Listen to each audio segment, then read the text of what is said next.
What's up? I am going to speak. Stop telling me what to do. What's up, everybody? What's up, party people in the house? SFL peeps, what are you guys up to tonight, Thursday night?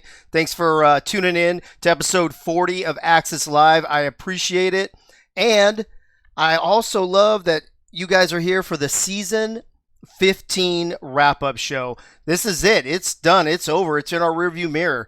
Baltimore won. And now it's time to move on, and let's everybody start planning their off season. I'm your host, Dave Axis. Like I said, glad you're here. We have a humongous show tonight. We have 11 panelists breaking down all 22 teams from season 15. We have the SFL minor league 2-minute drill. We have rookie draft boards. We have rookie positional rankings. Jack's data is in the house. We have Gunny's pearls of wisdom. We have the championship game Diva of the Week winner, which we did not let anybody vote on because it was too obvious. So when we got all together, we decided it wasn't worth voting because this person will probably get 100% of the vote anyway. And then, yes, Bryant Dynasty. We're going to be talking about Diva of the Year next week after we get through this. What else? And then if we have time, we'll go to After Dark and talk about the season 15, get people's reactions, see what was like the biggest surprise to you for season 15, that kind of thing. So, but before we get to our panelists, what do we always do? We got to check out the party people in the chat. What's up? What do you got? What's up, Freddie, Chris Lee, Dynasty, Kendra, Tyler, Doug Britton, Will Todd, Chucky B, Bo Martin Jr.'s in the house. Wiggy, what's up? J37, good to see you. Twin Screw, of course. Hacker's here. What's up, Hacker? Man, I don't think I've seen you for a minute. Let's see. Deacon Nickens, good to see you, bro. I think I saw you last show, but I hadn't seen you for a while either. Glad to see that you're back. The mighty Joe Young is in the house. Hugo, of course, my man Hugo. Somebody please draft that kid. B Robo, my boy from the Marine Corps is here. AJ, good to see you, sweetie. Glad you're here. My favorite quarterback in the whole wide world, Ace Fennec, is in the house. Pink Lisa, the love of my life, is here. What else we got here? Jeff is in the house, of course. Frank. I hope Frank. Yeah. Colin Pierce is here with us. Oh, we got some good numbers. We got a lot of people. Eddie Gage is in there. I see him. A lot of people. Ross Napoli and Eagle Mondavi and Bob Funk, if I didn't already say you. Maybe I did already. All right. So we got a lot of people in the house, which is great for a great season 15 wrap-up show. So let's get that party started and start introducing our panelists. First, you guys know him. He's a regular. He's the man. Frank the Franchise Wade is with us as usual. Frank, what's going on? Good evening, SFL. Good to see you, bro. Hope you're feeling better. I know you have pneumonia, right? Yes, sir. But that doesn't keep you away from the show. Not at all. Just forgive me if I sound like I'm out of breath. That's all right. Attaboy. Another regular, one of my other right-hand men, Thomas Smith is back with us again. Thomas, what's up with you? Hey, Dave. How are you doing tonight? I'm doing great. I'm doing outstanding. I'm ready to have a really good show tonight. The glorious head coach of the Lone Star Glory is with us. The sexiest voice on his own podcast, Coach Craven, is here. That's going to be my new thing, Coach. Thanks. That's a very high bar you've set for me there. I appreciate it. Well, you could have been, somebody else could be on your show at the same time, I guess. Like Ross Napoli or Slyn Shady. I mean, you sound way better than both of those guys, so come on. Good. That's good to hear. There you go. That's good to hear. All right, we got the Hall of Famer back with us, Mr. Arizona Everything. Eddie Gage is here. Eddie, what's up? What up, though? Eagle Mondavi is back. Is this 2 weeks in a row or 2 out of 3, Eagle? What's up? Yeah, this is 2 weeks in a row. 2 shows, it's great. Elsie's asleep right now, so it's a win-win. Well, it's awesome. Welcome back. Glad to have you. All the way across the pond, joining us once again, the GM from Las Vegas, Slyn Shady's here with us. Slyn, what's up? You don't like my voice, Dave? I like Coach's better, bro. I'm not an accent guy. You try, you wake up at 1 a.m. just to go on a show and and this is the way you get treated. And this is the way you get treated. We should exactly, we should actually have a contest with you and Liam talking and see who can understand the most between the two of you. What do you think about that? I mean, that's not a contest, is it? You'd win hands down, I think, to be honest with you. Of course. All right. The offensive coordinator for the Lone Star Glory, the Cuban Missile, is back with us. Greg Soto, what's going on? Not much, man. I know Frank has pneumonia, but I have really bad gas, but I'm still making it to the show. So whatever. At least you also have your priorities straight. I know. As long as pneumonia. we don't have to hear it while you're talking, we're good. No, I'm muting. All right, attaboy. The newly appointed GM for the Louisiana Revolution is back with us. Ross Napoli's in the house. Ross, congrats, and what's up? Thank you very much, Dave. Nothing. Good to be here. I'm glad to be back, man. Happy to be here. Awesome. The newly married for only, is it a week, I think, back to the show, though. He gets back from his honeymoon, I think, yesterday, and he's like, honey, you do the unpacking. I have to do Access Live. Jeff Gagne, welcome back, and what's up, bro? That's exactly what it was, David. To jumping on here, being like, "Look, David signed me Lone Star. They had a good season, so now I have to say good things about him. So I know exactly what he did. So I have to go on the show tonight. Sorry about the honeymoon. That's it. That's where I'm at. Attaboy. Again, priorities, and that's why I gave you Lone Star, so you could, you couldn't say no. Back with us again, who's been very consistent lately, especially with the minor league stuff. Tyler Falk is back with us. Tyler, what's going on? It's a terrific Thursday evening, Dave. I'm happy to be on. Thank you. Yep. Thanks for being here. Once again, back with us as well is Jack Brown. And Jack, thanks for filling in last minute. No problem, man. I literally got the text from you as I was about to head off to work, and then, was able to... Fortunately, I was able to get some research done beforehand, so... Good thing. Good. Great thing. Okay. Gunny is in the house, as always, the wisest man in the SFL. Gunny, what's up with you? I guess nothing's up with Gunny. Okay, Gunny doesn't want to talk to me, I guess. Okay. Jack's Data is in the house. Hunter Norwood is back to help us out with numbers. Hunter, what's going on? Not much. How you been? I'm good. I'm really good. And then we have a special treat tonight. Somebody who has not been on the show forever, and he's coming back to do a little piece of the show tonight for us. Ladies and gentlemen, Mike Twinscrew is in the house. Mike, welcome back, and what's up? Hey, I'm just trying to sound like Coach. What up? Well, what's that? Well, I don't know if anybody can sound like Coach, but except for maybe Benji. And then let's see. I don't know if Cam's gonna make it or not. If he does, we'll squeeze in him. If not, also just want to let you know, both Chad Rowland and Benji Matson were supposed to be panelists. Both of them had parents go into the hospital today. Chad's mom had to be rushed to the hospital, and Benji's dad is in the hospital. So if you guys can please keep them in your concerns and prayers, that would be great. And also a shout out to my boss, Charles Doherty, and his wife, who are really, really sick. I talked to him on the phone today, and he's going to be out of it for a few days as well. So hopefully everybody gets better, and we'll be back soon. All right, Tyler, you ready to get this party started or what? Let's do it. Let's do it. 2-minute drill. You are on. All right, sounds good. Thanks, Dave. It's time once again for the SFLm 2-minute drill. A few surprises caught SFL Nation off guard as they stay at 500, while I want a perfect 4-0, which moves my record to 10-6. As all of you might already know, the SFL has moved the games from tomorrow to next Tuesday due to scheduling conflicts. And in that first game, we will see the Salt Lake City Rustlers try to bounce back from the loss they were handed from the bomb door of the Adams. They will take on the San Jose Flight, who are looking to get out the schneid and get their first win of Season 2. Can Will Todd and #PuckPower Jimmy Hazard lead San Jose to a win at home? It will be a tight one, but I think the Rustlers stampede into San Jose and take the win 21-18. Tacoma have come into Week 5 after securing their first win in franchise history. JQ had plenty of time to make accurate passes, and his wideouts did the rest. Meanwhile, the Cavalry lost a heartbreaker in overtime last week and are looking to take their frustrations out on someone. The Grizzlies have the worst running yards allowed per game in the SFLm, and Kevin Say should have a field day. This one won't be pretty. Ottawa will win this one 32-16. Another nail-biter last week, but the Fuel remain unbeaten. Their air raid offense provided the spark on many occasions, but probably not as big as the 90-yard strike to Stephen Walker to win the game in overtime. They take on Madison, whom I feel have struggled to find their identity. They nearly lost 2 weeks ago against Tacoma after leading by 27.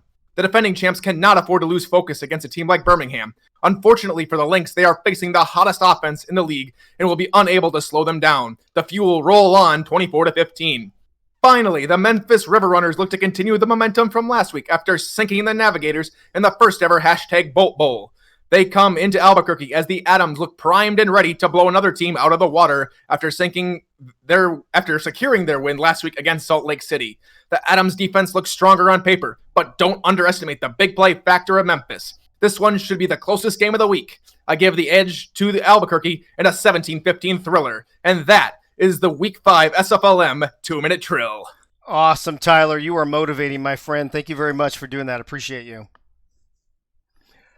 All right. Yeah, you got it. Hey, so let's keep with the minor league stuff. Since we have such a big show on the SFL, I wanted to get the minor league stuff talked about first early on.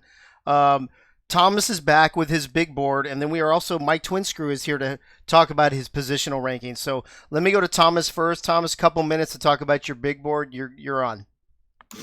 All right, sounds good, Dave. Thanks for giving the attention to the minor leaguers here. Of course. Again, one of the guys I love talking about. You guys just heard him, Mr. Tyler Falk. His player, the strong safety Mike Ryan, is still atop my big board for now the second week in a row.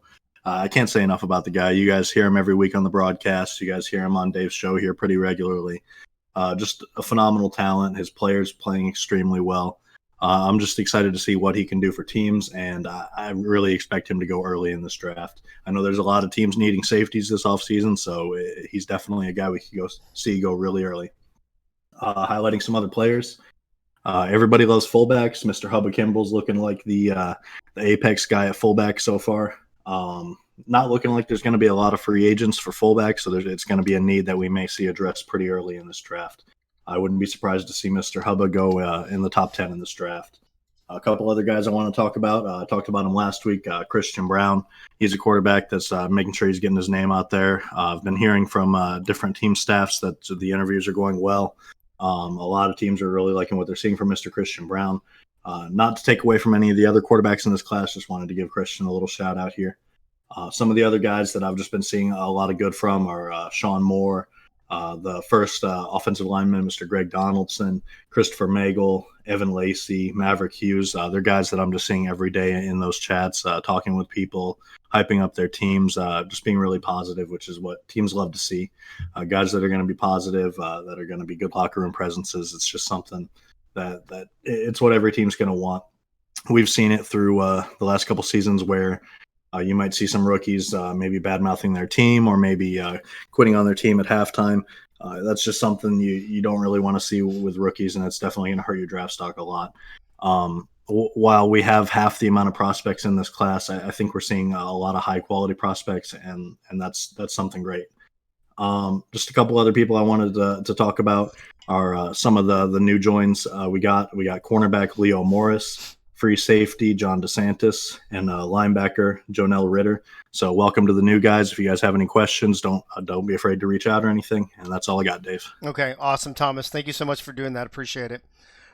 Moving on, Mike Twinscrew, buddy. We haven't seen you in a while. We haven't heard you in a while. I'm sure these rookies have been following you on Twitter, but now they're going to get to hear you talk about them and the positional ranking. So why don't you take that for the next couple minutes? Yeah, Dave. Hey, it's just a little busy going to the playoffs and stuff. So I hear you. I want to say, hey, Tyler sounds like an awesome mix between Chris Berman and Howard Cosell. There you go. Fantastic. Hey, so this is my fourth ranking that I've done this year so far for the SFLm. A few of the new players on the board, a couple of new ones were just named. This was updated last Saturday, so I'm a little behind. But we had the 5 new players last week. 5 players. I had 5 players move up the draft, my ranking this week, and then 13 moved down. Basically, what I'm looking at so far is the activity in Discord and in the game chats. But the thing is I don't look at game day. It's pretty much expected. I think that you're there supporting your team and everything during game day. So I'm looking at all the other days, what you're doing, how positive you are, and that's what some of the coaches and owners are going to be looking at too. As we get closer to the end of the season here, probably in another 2 weeks or so, I'll marry up with Thomas's format here. I'm just sticking with this one for now, and then we'll start getting more into builds and more into stats, since this rookie season is so much different than last year, where they've been able to progress for what is it, like 20 weeks or something like that. It's going to be a lot different come draft time. So owners, GMs, take a look at what you're seeing here with Thomas and I, and you get some good information. That's about it. Okay. Awesome, Mike. Thanks for popping in and hoping you're going to make it back on a regular basis. Yeah. Awesome. All right, real quick, we're about to start doing these season 15 recaps for each team. I did want to pop up this awesome graphic that Cam put up the other day that's now got all 24 teams, to include now the Lycans, the Mavericks, and the Dragons. All very cool logos, good color schemes. It's a nice little, for somebody for me that's got CDO, which, if you know what CDO is, it's actually OCD, but if you really have it, it's got to be in alphabetical order. I love how it's just perfectly 6x4. I hope we never expand again and we stay at 24 teams forever. So let's start knocking this bad boy out.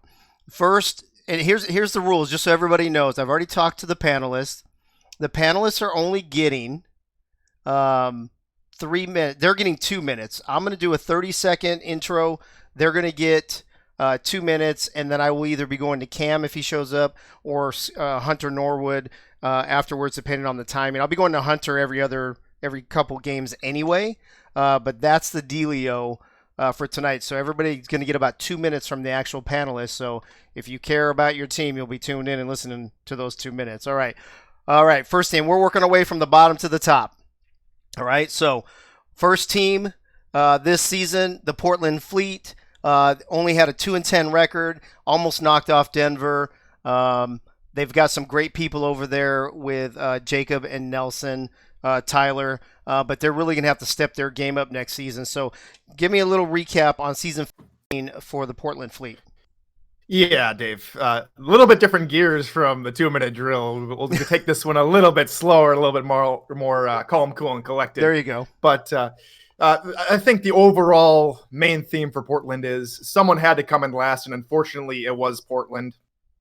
Being an expansion team, there's always going to be some kinks and to iron out. So for a lot of people, it's pretty easy to call out the negatives of a sub 500 team and a brand new expansion team. But Portland's going to improve. Portland is going to improve in the areas and the positions that they struggled in last season, but they really did have a couple of very, very good games and some very big highlights. I'm not going to go over too much of the lowlights because I think it doesn't do them justice. So a couple high notes for them. Week 2, as you mentioned earlier, Dave, at home versus Denver, nearly knocking off Denver, which would have been their first win of the season. They did keep it close. The defense had 2 pick sixes, but the offense just couldn't keep the ball rolling. And eventually Denver walked down the field and kicked that game-winning field goal. So they did really well to put up a really good defense against Denver, but ultimately wasn't to be. Week 6 was their first win. Their first ever win in franchise history. They knock off Houston. Matt South picked Houston apart toward the end. He finished the day with 390 yards and 2 touchdowns. The defense did just enough. No turnovers, but they were pretty stout throughout. And the one thing that they couldn't do, and one thing that's been pretty evident throughout the entire season, they have not been able to run the ball effectively. And I think that's an area they need to address this offseason. Week 10, their second and final win was at home against Charleston, won 20-13. This is where the run game got going a little bit better. John Truzman had his season high rushing yards of 86 yards and 1 touchdown. The D forced TD Drew to throw short and stuffed the rushing attack of Keith Swearingen. But Matt South had a rough day at the office. You can't throw 3 picks. Right. I'm interested to see Chapter 2 of this Portland saga and see what they do this offseason. Who stays and who goes will be telling of how consistent they will be. And one last point I want to make, Dave, is they're now one of the big brothers in that new division out there on the West Coast. And they really need to show the 2 expansion franchises that are put in with them who's boss. They need to do it soon and to prove that that division just doesn't have Vancouver in it. Yeah, I agree. Cam just got here, so I may not put him on the spot yet. He literally just popped in. But I think you're right. I think them being in that division probably will help them a little bit. Cam, are you ready to talk at all, or you need a minute? Can you guys hear me okay? Yeah, we can hear you now. Okay, awesome. Hey, everybody. Hey, you have 30 seconds on Portland's season real quick? Sure. Yeah, I think a lot of people kind of had maybe some tempered expectations with Portland. Maybe a thought of an outside shot at the playoffs. Maybe a thought that they might not be super competitive. And I think that we saw Portland evolve as the season went on. I think they got a lot better as the season went on. They beat Charleston. They challenged Mexico City for a half. They challenged Louisiana for a half. And these were some really good teams. So I'm looking forward to see how Portland can continue that evolution into next season now that expansion season is behind them. Okay, awesome. Yeah, as you guys can hear, I think Cam is traveling or he's on a phone or something, so he'll go in and out a little bit, but no big deal. And also, just to mention that stream issue, it could just be a Twitch thing. You got Thursday Night Football tonight, so maybe that's the problem. All right, so moving on to London, Thomas. Same kind of thing for Portland as London, except that London's been here before, but they've had a lot of change, of course. I don't want to talk about the future tonight. I want to talk about this past season. Tell me about their season 15 season. So for season 15, we saw kind of a tale of two halves for this London team. Obviously, that first half of the season they had there, they started poorly, and then you saw that they made some coaching changes there. I believe it was after the 5 or 6 game losing streak. They started to do a lot better under the new coaching. I was noticing a lot of growth from the team, and definitely from guys like Benji and Jeff. You definitely saw just a lot of faith in the team, which is great to see for a team like that, where the record's not the best, but the team still supports it. The team trusts the process, and that's great to see. London did finish tied for last in the standings at that 2-10 record, which, considering they started 0-5 or 0-6, finishing 2-10 isn't the worst thing that could have happened. They had 275 points for, which was a little over 20 points per game, and then they gave up 389 points against, which is a little over 30 points against per game. So it could have been better for the offense and defense, obviously. I'm interested to see how this team grows in this upcoming year. Their 2 wins did come against Arizona and Carolina, definitely not 2 slouch teams, so I think those were definitely something to look forward to for the team, that they were able to go out there and get wins against 2 teams that are highly respected. Outlook definitely looks bright, I think, with Tanner Hendricks' promotion and the hiring of Chad Rowland as the GM. London also recently promoted one of their rookies from last year, and I believe their offensive coordinator, Dustin Zeck, the head coach. So it's good to see that they're promoting from within, and just seeing that the team is committed to the growth. Some key contributors from the team: Angus McLean, quarterback, threw 477 passes on the season with a close to 67% completion percentage. Had 3,420 passing yards, which is 9th best in the league, and then had a 20 touchdown to 31 interception ratio. Robert Merrill, the running back, didn't have the best season, only carried it 139 times for 541 yards and 8 touchdowns. They did qualify for a 3.9 yard per carry average. He added 64 catches as well for 284 yards. They had a pair of good receivers, both that were close to 1,000 yards.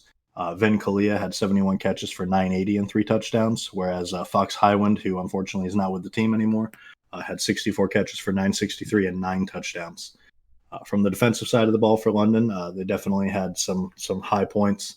Mr. Jeff Gagne had 102 tackles to lead the team, with 2 tackles for loss, 6 pass deflections, an interception, and a half a sack to go along with that.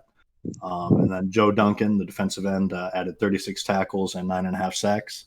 And then their do-it-all safety, Mr. Jack Russell, had 97 tackles with 10 pass deflections and 9 interceptions, which was 2nd best in the league. Awesome. Okay. Cam, 30 seconds on London's season 15. I think that in the last few seasons, defense has really hurt London. Robert Merrill didn't get the carries this year because they were trailing in a lot of games, I think.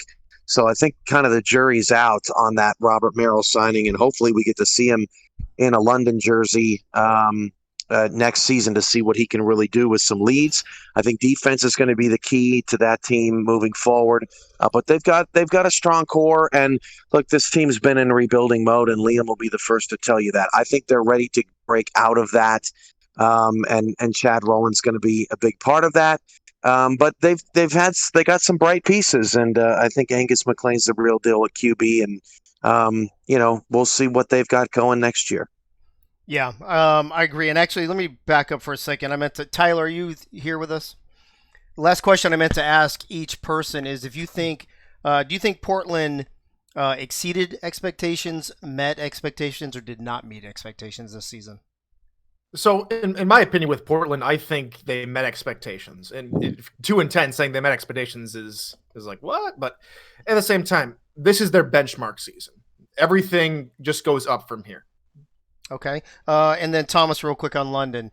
Did you think they exceeded, met, or did not meet expectations this season? I'd say personally from the team, they probably didn't meet their expectations.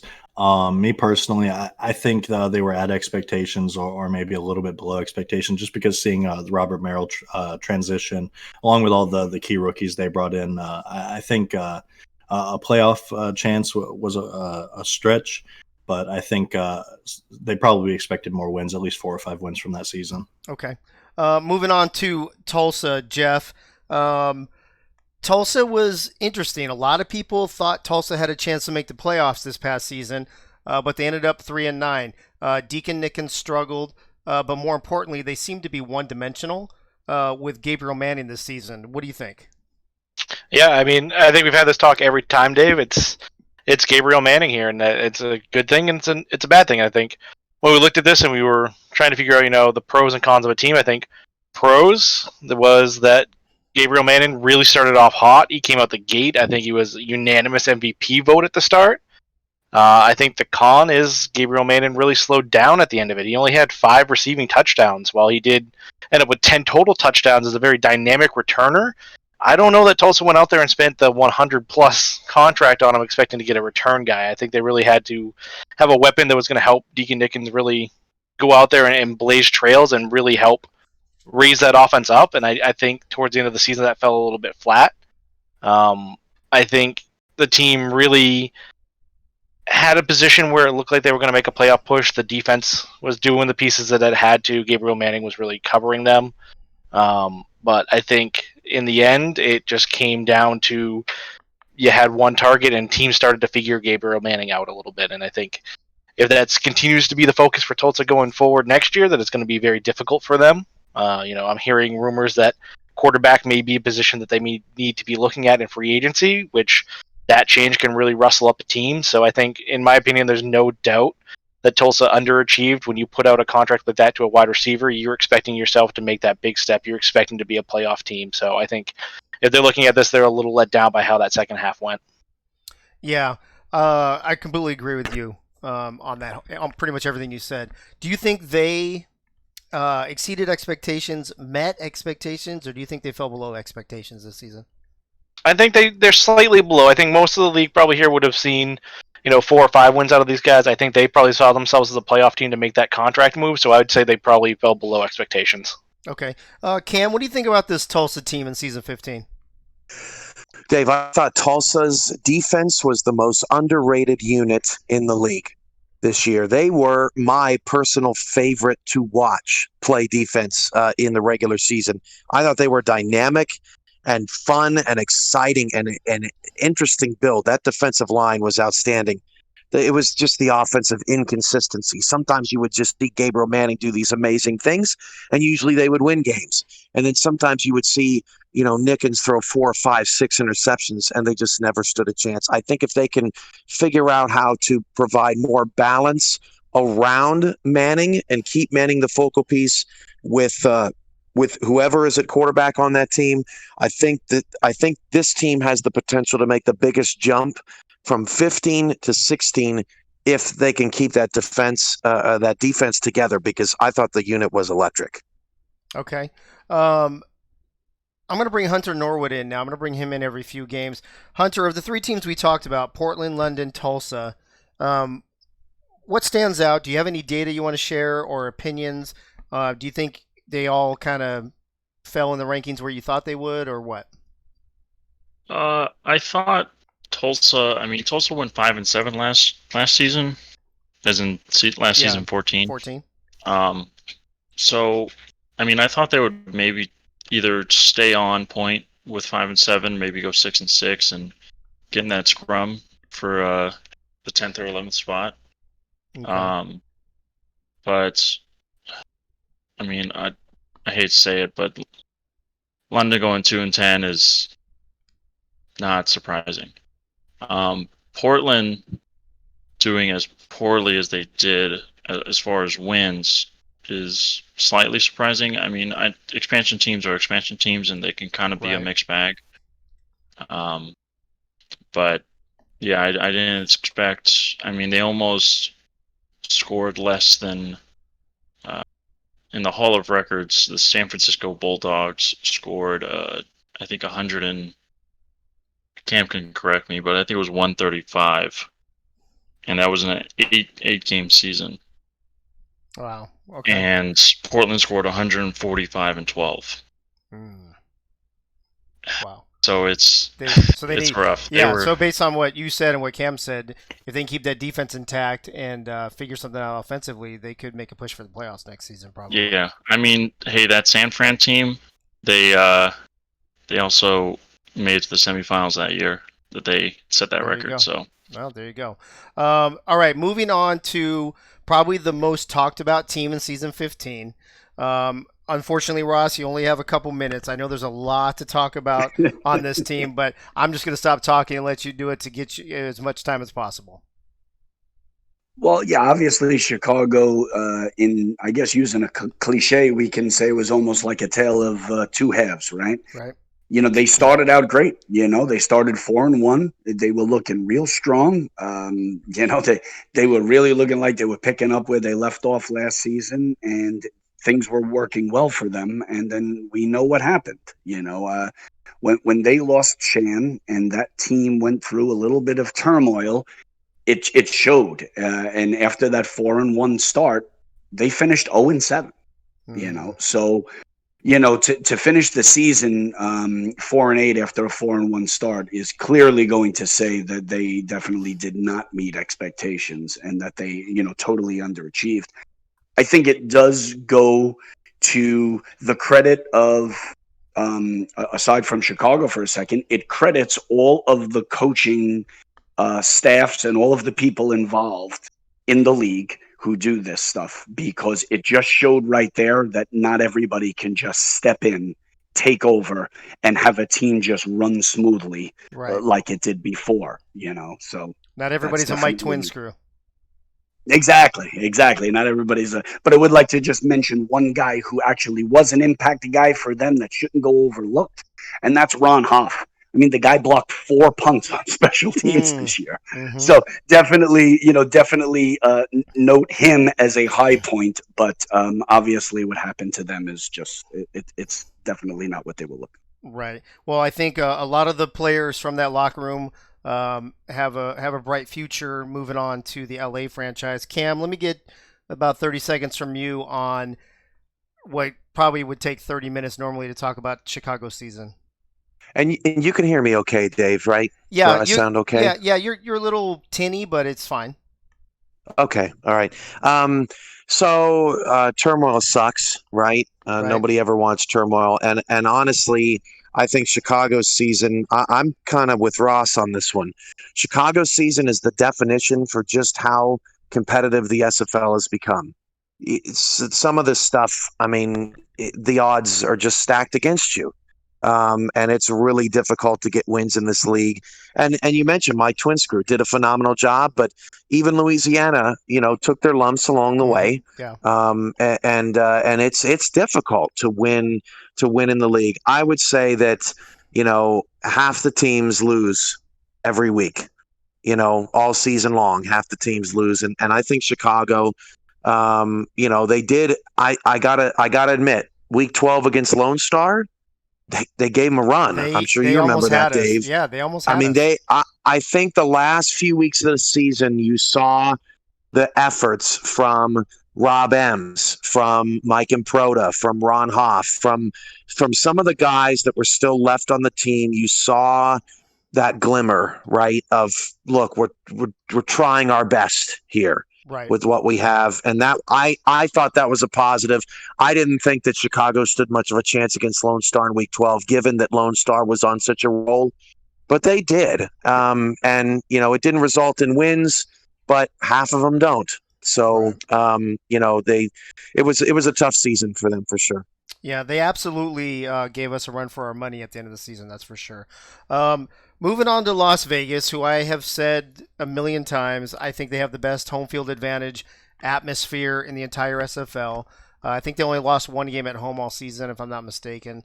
But Jack, tell me what you think about this team and where you feel they landed expectation-wise. So Las Vegas this season, I think. So obviously they took a bit of a step back. Last season they went 6-6, which is about the typical Las Vegas season. They've always kind of hovered at around 5-7 to 7-5. But this season they dropped down to 4-8. Now a lot of that, came down to the fact that they had a greatly reduced running game from seasons past. Their franchise guy, Robert Redford, he left for Vancouver over the offseason, and now they had to they had to work with a rookie, and it's not impossible to get some real genuine results out of new guys. However, for Las Vegas, Scott Johnson, while he did have some really good performances, there were some weeks where the Fury didn't even get 10 yards of rushing offense.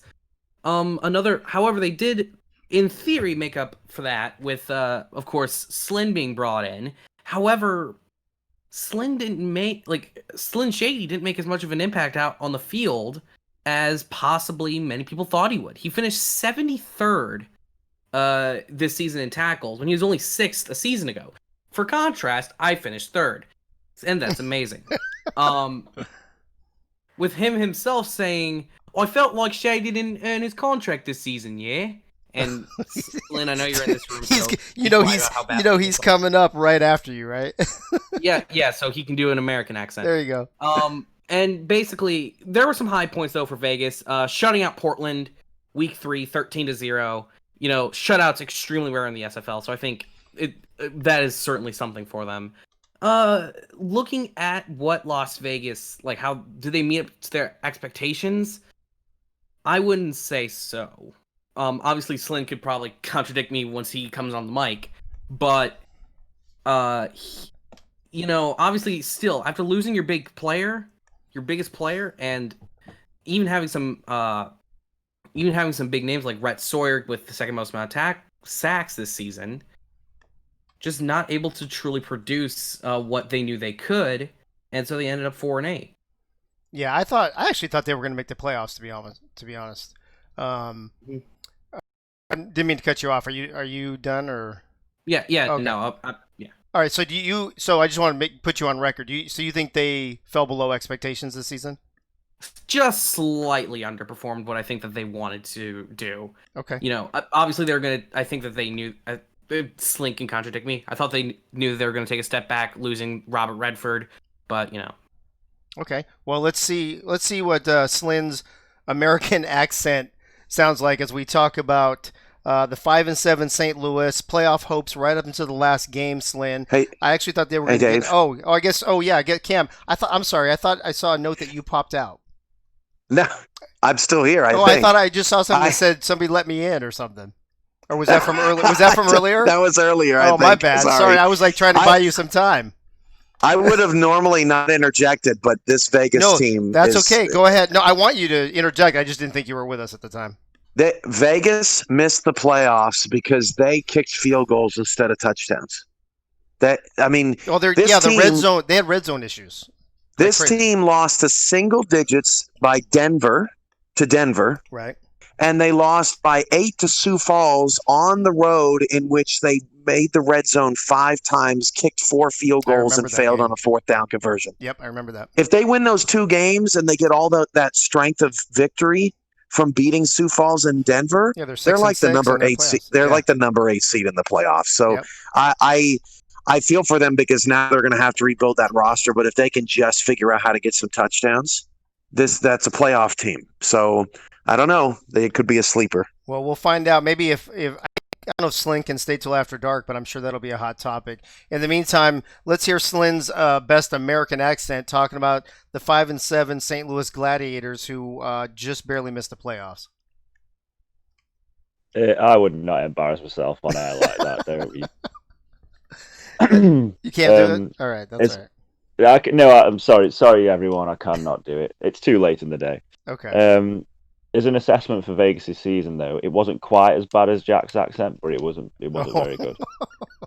All right, there you go. Touche. What about these Gladiators, though? St. Louis. It's hard to know what to feel about St. Louis' season because I feel like they went into it with such, the league had such low expectations after how many players they'd lost, and yet they've exceeded those expectations. But then it almost still feels like there could have been more when you look at how the season panned out. So we'll start with kind of the low points of the season, and obviously the low points comes on the offensive side of the ball. I mean, if you look at the team stats, the only team with a worse offense than St. Louis was Portland, who obviously had an all-time bad offense. So when you look at it that way, you kind of, if they still went 5-7, so clearly a lot went right, and maybe just a few tweaks here or there would mean they would have made the playoffs. And it's things like the 7-pick game against Louisiana in week 1, the shutout at home versus Fort Worth when they got shut out by Fort Worth 14-0. Games like that are what really, could have turned a 5-7 season into a 7-5 season. And they kind of ended with a bit of a whimper as well towards the end of the season. High points, though, they got wins against Mexico City, big wins on the road against Tulsa, Queen City. They were the first team to beat Vegas at Vegas in overtime. And they just had such a great defense. It was a top 10 defense with how bad the offense was. For that defense to be a top 10 defense, it's clearly there to be. It's an elite defense in my opinion. And then that's why it's sort of hard to gauge whether they met expectations. I think they had a better season than most people expected, although as the season went on and you saw how good the defense was, they could have done more. Do you think that the expectations were for St. Louis to make the playoffs this season or not? At the start of the season, no. They lost Johnny, they lost Gerald. A lot happened on the offensive side of the ball, and obviously everyone on the offense was a young player, right? Either a rookie or, I think everyone was a rookie on offense. I think so. For them to have a bottom half offense is expected. It's just if it could have been a little bit better, then it could have had a really good effect on the season.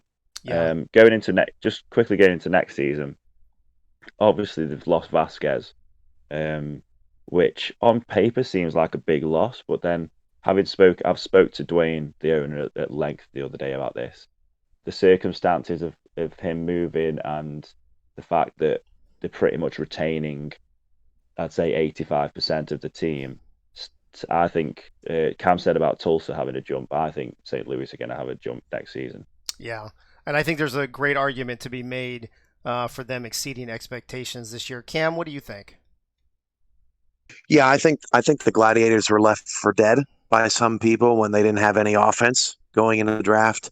And I think the biggest thing that St. Louis proved this season is that they're not the old St. Louis. They lost pieces, yes, but they didn't finish 2-10. They didn't get run off the field. That defense was elite. They developed offensive weapons and developed rookies nicely. I think Drew really in terms of coaching staff has done a really terrific job there. But I think that was the most important thing. We're not your old the old St. Louis. And even though they did lose Vasquez, which was a surprise to some, I don't think they're the old St. Louis, and I think they'll be fine. And yeah, they're another team to watch. Yeah, I completely agree with that. Let's bring Jack's data back in here for a second. Hunter, as you look at Chicago, Vegas, or St. Louis, which of those teams stands out for you as far as data goes in season 15? Well, so as far as if you purely look at season 15, St. Louis was, by our count, the most overachieving team. Okay. And that's mainly due to the fact of them scoring 16 and a third points a game and still getting 5 wins out of it. Says If you a lot look about at that, their defense then, huh? yes. I mean, if you look at it from a 14 to 15, they are 21st out of 22 comparatively. But I mean, for losing all, like Cam was saying, they didn't go 2-10. So for losing as much as they did, them not just falling back into nothingness, I think is a bit of an overachieving season for them. Okay. Chicago is, Chicago. That's an underachieving season, of course. I thought they were going to make a bit of a run. You know, they made finals in season 9. I think they missed in 10, and then they were slowly coming back to, 11, 12 to 13 to 14. They were slowly getting closer to playoffs, deeper into playoffs. So I thought they were going to make a quarter to semifinal run, and it was looking like it early. Vegas, as far as even still with losing pieces, I think they did slightly underachieve, only getting 4 wins. Was there any other teams? I think that was it. Yeah, just those 3. All right, thanks, Hunter. Moving on to Queen City real quick here. Eddie Gage, I mean, Queen City's Queen City, right? So they're always going to be dangerous. I mean, we lost to them this season. They didn't make the playoffs, but they were still a solid team, and everybody was scared to play them every week, right? Queen City finished the previous season 8-4, made the playoffs, and I believe, and Cam can correct me on this later if he wants, that they had made the playoffs 4 consecutive seasons for quite some time, only to lose and go 5-7 this season. Now, on the surface, it looks like, them losing Stephen Hacker and Nacho, who were in their front office and also in their front office staff, respectively, that would have been a big deal and they might have digressed. But then, in free agency, they picked up Diesel Powell to replace Stephen Hacker. And you just wonder, when on the outside looking in, it's like, great, someone looked at that as an upgrade to get Diesel Powell, because he's always making highlight plays every week, it seems like. But for whatever reason, you just wonder if continuity has something to do with that, because they struggled, and this season they couldn't get the run game going. Now, they did have some signature wins. They beat Florida. They beat Jacksonville. They, like you just said earlier, they beat Lone Star, and they also beat Atlanta in the last week of the season. But they also had some disappointing losses along the way. The offense finished scoring, averaging 19 points a game, which was which is 4th worst in the SFL. And their rushing game, despite having 4 contract offensive linemen, only finished averaging 59 yards per game, which is 3rd worst in the SFL. Now, their offense picked up via the passing game, throwing the ball on average for 304 passing yards a game, which is 5th best in the SFL. Their defense was not too shabby, giving up 24 points a game. That's 9th. But they gave up 131 rushing yards per game. And you just wonder if they just allowed guys like David Tilley and Jeff Duffy just too much leeway to rush the passer or get all those sacks they ended up with. Now, they were 2nd best versus the pass, giving up only 227 yards a game. And like I said, having those 2 guys up front played a big part in that. They couldn't score, on the ground, they only scored 2 rushing touchdowns all season, unable to just punch it in when they got down close in the red zone. Now, they did have 25 passing TDs, which is second in the SFL, tied with Carolina and Mexico City. They completed 52% of their third down, which is, like I say, in the middle of the pack. And, they just been offensively one of those middle of the pack teams all season long. And you just wonder, like I said, if that continuity had anything to do with that. A.J. Coswell had a great year. He was 4th in passing yards with almost 3,700 yards passing, and he completed 72% of his passes. The guy threw 502 pass attempts, which is 3rd most in the SFL. And despite having the 3rd most pass attempts, he was sacked the least, 13 times. And that's just a constant reminder of how much offensive linemen do matter. And they lead the SFL having 4 of them. Their fullback converted tailback, Jet Zero, finished with only 183 carries for 661 yards. And his best day of the season was actually against Fort Worth when he finished with 107 yards on 29 carries. They got to find a way to get more productivity out of their running game if they're going to improve on their already prolific passing game and stop them from being so one-dimensional. If they can do that, I see bright things ahead for Queen City. For Queen City, yeah. Cam, Queen City lost a lot of key pieces. So do you think the expectations were still normal Queen City expectations? And if they were, do you think they were unfair? Oh, if you ask Eric Barkley, they were. I know that he was disappointed with the season, but I think inconsistency is the word for Queen City. How many teams beat 4 playoff teams and missed the playoffs? Yeah. I mean, that is weird, and a great stat from Eddie. That's a weird season right there because they lost a bunch of games they probably shouldn't have, and beat a bunch of teams where it's just like, wow, they know how to win. They know how to win big games. So I don't really know what it means losing guys, picking guys up, how it happened. Queen City was just inconsistent, and that's unusual. I don't think there's any 2 ways about that. Yeah. I think it'll be interesting to see what they do.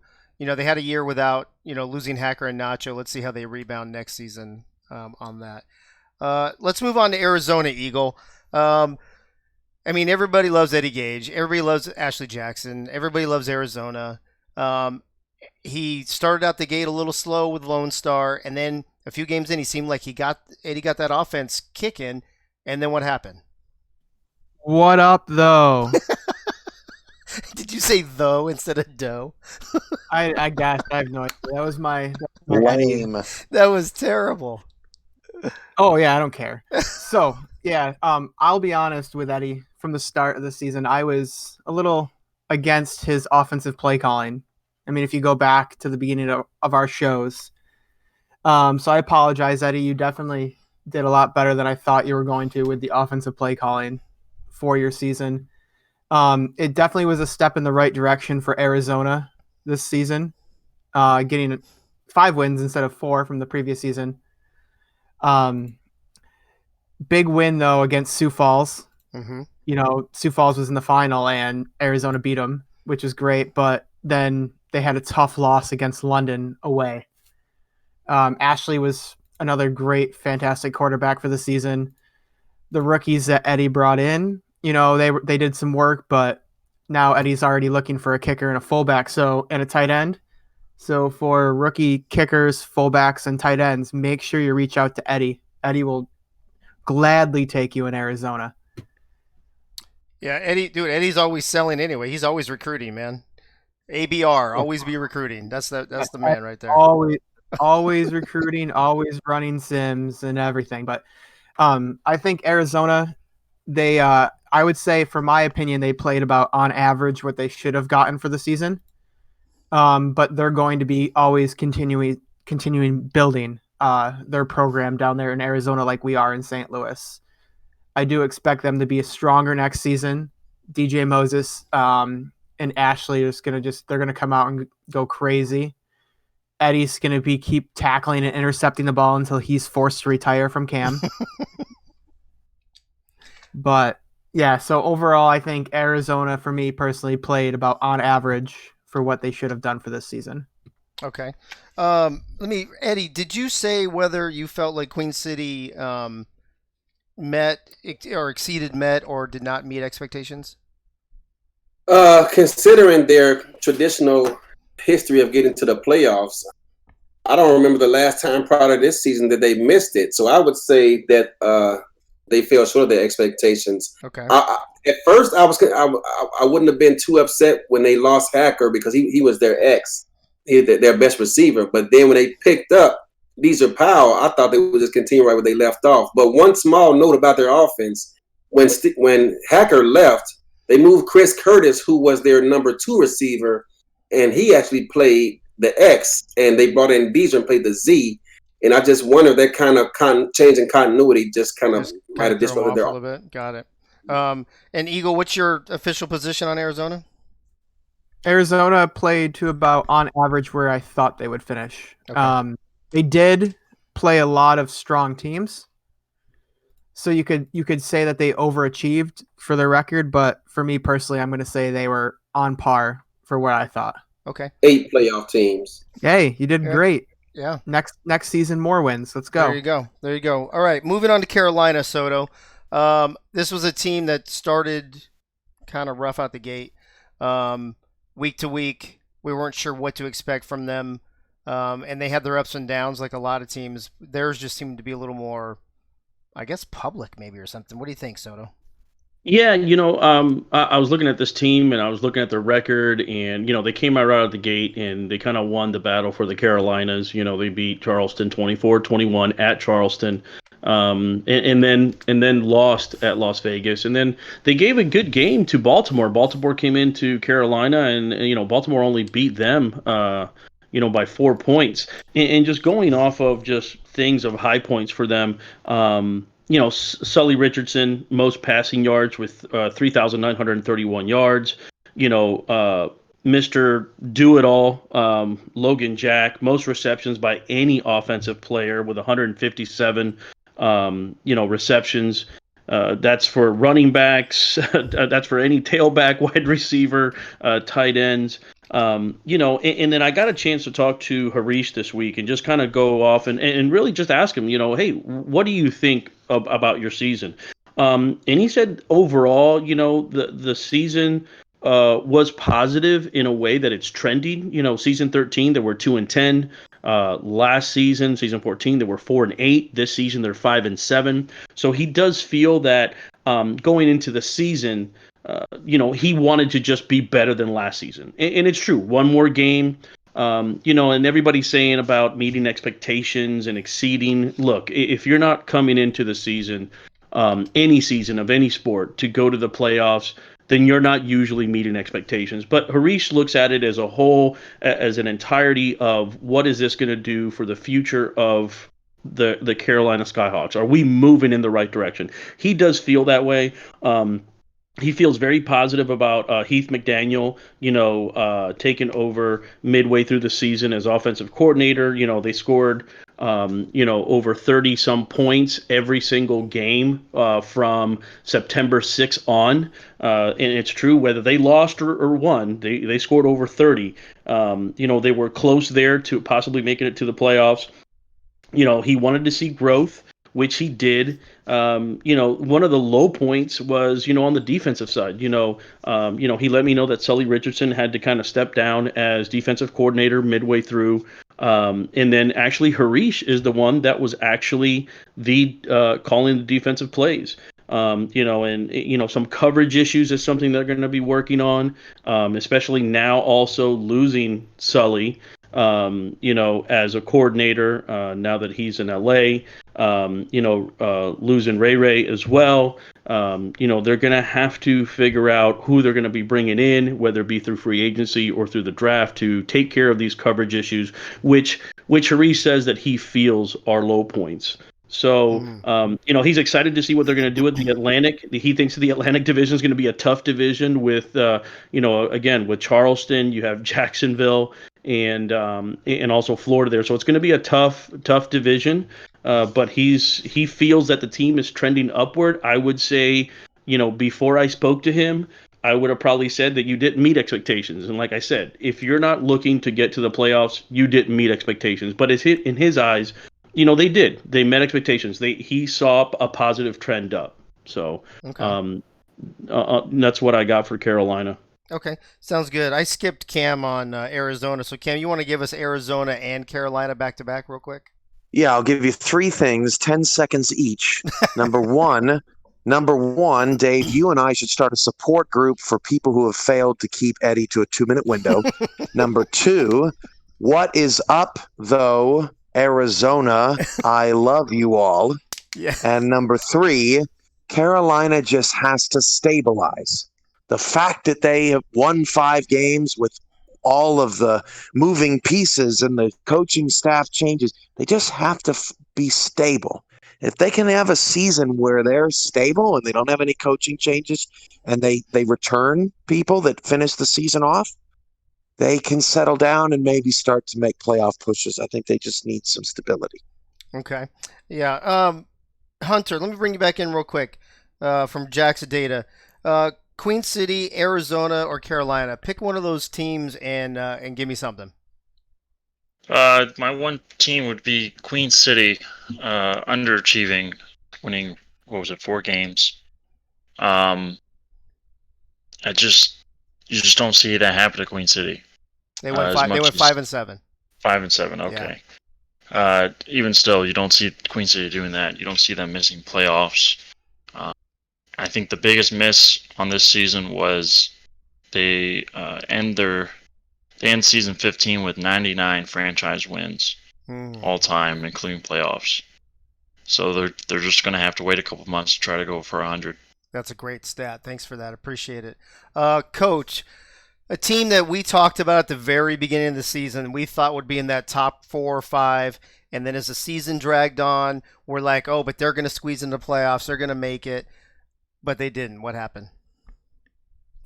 Well, you kind of just answered that question you asked at the end as to whether or not they met expectations. No, they didn't. I still have the DM from their owner saying from after one of the preseason ones when I said they were going to be in the championship. Yeah. He said, "Thank you," and why did you set the bar so high? So,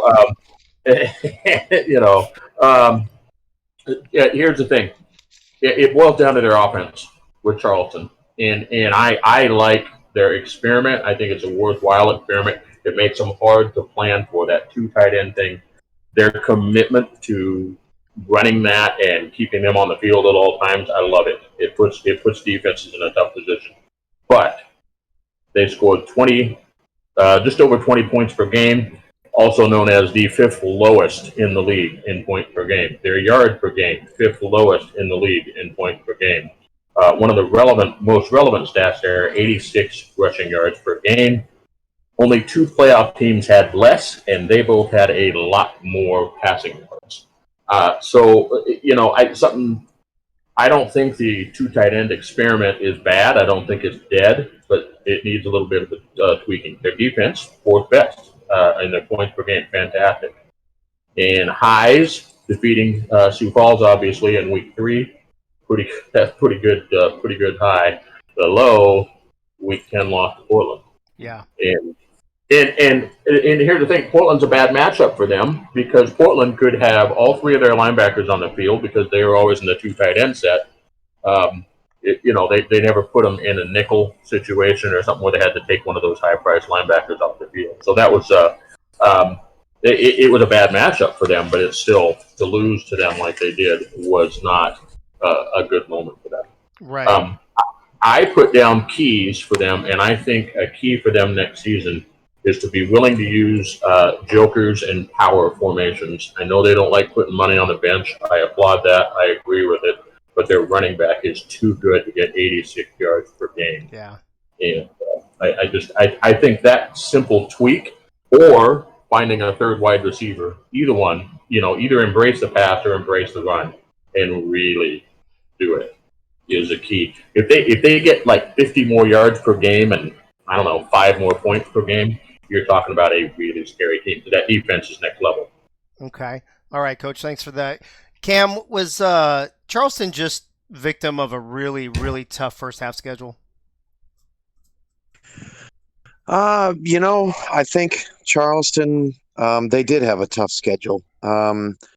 But that loss to Portland, it doesn't. The tough schedule really doesn't matter then, does it?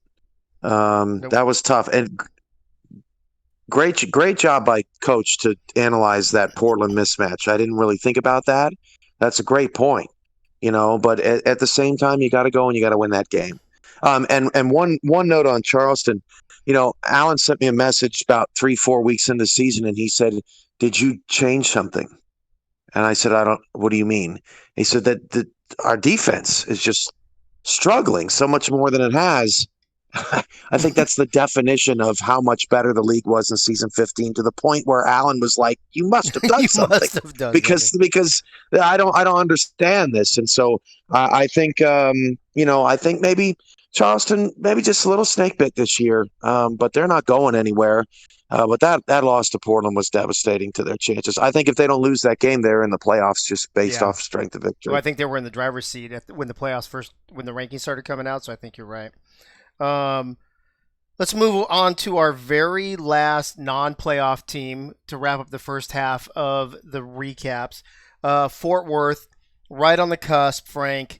Lone Star's rival, obviously. We love the people over there. We love playing them. But tell me about this Fort Worth inaugural season, and if you think they met expectations or not. They had the first overall pick, and they could have gotten potentially rookie of the year candidate Brody Gulch, but they selected David Harrell instead. Now, selecting him was not a bad choice at all. He finished third on the team with 89 tackles, 5 tackles for loss, 13 pass breakups, and a forced fumble. They had 10 other draft picks, and the 34th overall pick, Ben Stone, was a steal. He had 5 interceptions on the season, returned 2 back for TDs. Family member Catherine Harrell, 68th overall, had 42 tackles from the defensive line position. Delaney Nash, 59th overall, had 4 interceptions. 84th overall pick, Cameron Curtis, was another steal. This guy came in and produced as the number 3 receiver, but that's not why he was the steal. Cameron Curtis is a 6'8" quarterback from the minors. If Xander Gold decides to pursue free agency and he moves on somewhere else, this could be a candidate to slide into that spot. They've got guys like tight end Robert Garrett Jr., wide receivers Stephen Hacker and Cade Stevens. Garrett Jr. ranked 4th in yardage with 817. Stephen Hacker led all wide receivers with 12 touchdowns. Jason Williams was 60 yards short of getting 1,200 yards. He touched the ball 332 times, finding the end zone 10 times on the ground, but did not have one receiving touchdown on 76 receptions. E.K. Vincent led the team with tackles with 125, which put him 8th overall in the SFL. Jonathan Taylor-Scoggin was the second on the team with 98 tackles. The Toros quietly had a decent season. They upset Louisiana on the road. They beat the Dog Mess out of Sioux Falls at home. Other than the draft class, another high point for the Toros was the defense. They ranked 1st overall in yards, 1st overall in passing yards allowed, 3rd in passing TDs allowed, 8th in rushing yards allowed. They were pretty good on defense. I think the low point for them would be the 3-3 home record. The fact that they have Williams, Garrett Jr., and Hacker in key spots, they were middle of the road offensively, which helped lead to that average homestand. Disappointing losses to Arizona, Lone Star, and Jacksonville at home could have proved to be the key on not making the playoffs. So look for them to get stronger. Possible free agent departures will be taken care of. The offensive production will be better. They won't have the numerous draft picks like they did last season, but they've proven to draft well, and the key positions that will need to be addressed will be taken care of come draft week. Knowing Nacho, I would say that he would probably say that they were underachieved. I think he expected to make the playoffs. I think they had the chance to make the playoffs. Just the stumble at home is what cost them. Okay. Cam, what do you think about this Fort Worth team in their inaugural season? Dave, I think Fort Worth beat the 2 best teams on their schedule, didn't they? They sure did. They crushed Sioux Falls, and they beat Louisiana on the road. And so I think you call it maybe a season of missed opportunity because they proved they could beat the best. But at the same time, Fort Worth was committed to coaching young coaches and taking lumps early to build a staff. And I think that that's probably the main reason why they didn't make the playoffs this year, but it probably pays off for dividends in the future. I applaud them for not trying to take the instant win. and try to build up a franchise and an organization. So that is one particular thing about Fort Worth's schedule or Fort Worth season that is kind of fascinating. But yeah, I think that's the Toros in a nutshell. Yeah, absolutely. All right, moving into the playoff teams. We're going to start with Houston. And as a matter of fact, after we do Atlanta, we're going to do 2 more games. And then I'm going to go to Jack's data. And then I'm going to have Gunny do his Pearls of Wisdom. And we're going to do Diva of the Week. And then we'll knock out those last 8 or 9 teams that we have to do. Since we're running a little behind schedule, I want to make sure people who have to get out of here early can get out. Tyler, Houston Hyenas, 6-6. We know they're a great franchise, up and down. Tell me about their season 15 season, and if you think they met expectations or not. Well, for me, Dave, it seems to me that the Houston Hyenas have taken a page from Mike Zimmer's playbook and have decided to play good every other year. Last year they were in the playoffs, or excuse me, last season they were in the playoffs. Season before they were in the playoffs. Season prior to that, so season 12 they were in the playoffs. So they really play good on, in this case, odd-numbered seasons. They just barely managed to sneak into the playoffs and needed some help to stay in the playoffs. So they have to stay in the playoff picture on the last week of the season. Their season story goes like this. They started like a true 500 team going win-loss, and then had an early statement win over Mexico City, 42-31. A couple of highlights. Kentes Johnson had a great day with 75% completion, 3 touchdowns. Warren Morey had 141 yards, and that game was very memorably sealed away by Everett Garrison's 99-yard pick 6. So everything looked up for Houston, and then they go into Portland and just looked like they did not have any confidence for the most part in the second half. It led to Matt South having 390 yards against him, and Portland were able to march down the field and win the game. Not something you want to do, especially if you're just going to go win-loss. And then after Portland, they lose 2 straight. It's not looking good for them, but then they managed to win 3 in a row. So they're looking good, 6-5, but then they get demolished by Vancouver. So it's really a tale of how wishy-washy can you be? They really stumped me, and I finally figured it out just this evening when I was taking a look at what could have possibly gone wrong. I looked at the defense. They're the only playoff team with a negative in net points. This team has given up too many points than they're making. So if they're going to try and do anything next season, they have to rebuild the defense, try and strengthen the defense to maybe go a little bit further in the playoffs. Okay. Real quick, I'm sorry, Tyler. Cam and Thomas are going to have to bug out, so I'm going to go over to Atlanta really quick. I'm going to have Thomas talk about Atlanta season 15. I'll have Kamish comment on Houston and Atlanta, and then I can have him come back on another show to comment about the teams he's going to miss. So, Thomas, tell me about the defending champions in season 15. Well, Dave, imagine you're on top of the world. You just won the championship. You've got the best quarterback in the league. He wins MVP. He leads you to that championship, and well, he decides he wants to ride off into that sunset to bigger and better things. And you got to figure out that quarterback position right after you win that championship. For me, I honestly, Atlanta making the playoffs the year after the league MVP retires, I think they exceeded expectations. I had high expectations for Mr. Dynasty playing quarterback for this team, and he definitely didn't disappoint. He's obviously an offensive rookie of the year front runner. Atlanta made the playoffs. They had a hard draw playing Vancouver in that wild card round after Vancouver put up, 70-something points on Houston. Just the fact they made the playoffs, I think they definitely exceeded expectations. They had key wins this season against a lot of big-name teams. They beat Baltimore, who were the champions this year. They beat Charleston. They beat Vegas, and then they beat Chicago as well, and that was before Chicago went on that big losing streak. Overall, I think there were a lot of positives for this team. They had 311 points for and only 298 points against, so having a positive spread was pretty big for them.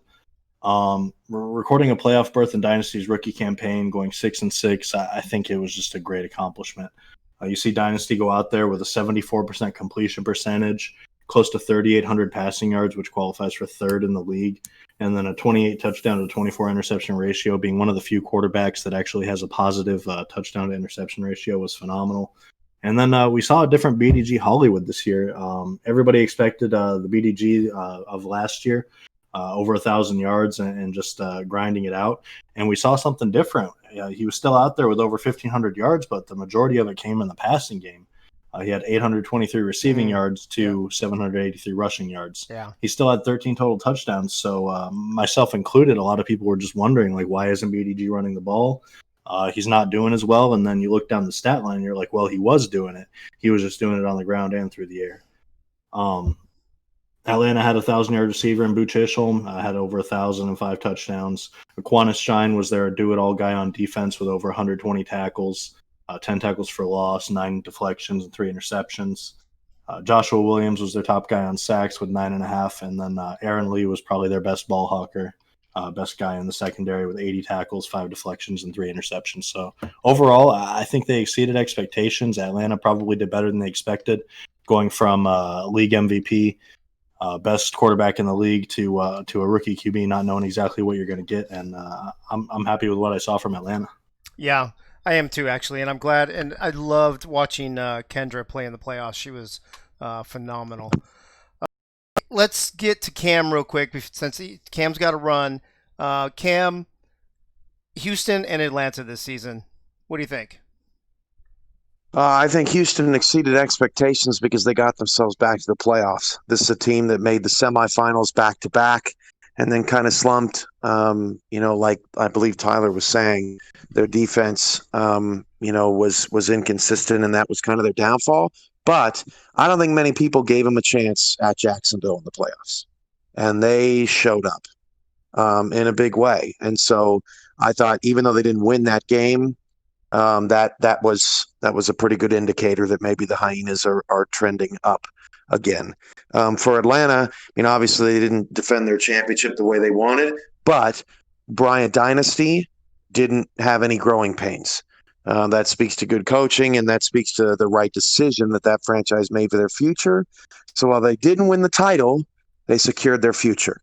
And so all signs point towards, Atlanta trending up. How quickly they get back to where they were is the question, but they secured their future. I think ultimately that's a win for them this season. Yeah, I'm really happy for Atlanta, obviously, because I love Atlanta. I played there in season 14, and I like what they're building there. And hopefully, if Dynasty stays, Kendra stays, and them, they've got some good foundation. Actually, they've got stuff to build on top of the foundation they already had. So I like Atlanta a lot going into next season. Cam, thanks for being with us. I know you got to run. Thomas, you as well. I know you got to run. Thank you guys for being here. Appreciate it. Thank you. All right. Real quick, let's take a break from this for a minute. And Gunny, are you with us? And are you ready to rock and roll at all? Yes, sir. It's a glorious day in the Axis neighborhood. Do it. Good evening, SFL Nation. Tonight we're going to go over the divisions and how their records panned out in season 15. In the Pacific, the records were 13-23. Los Angeles took over the Chicago record of 4-8, and that's also with San Diego that has not played yet. So that's 13-23. Your next division is the North. They were 16-20. That includes your SFL champions, the Baltimore Vultures, and the newly appointed DC Dragons.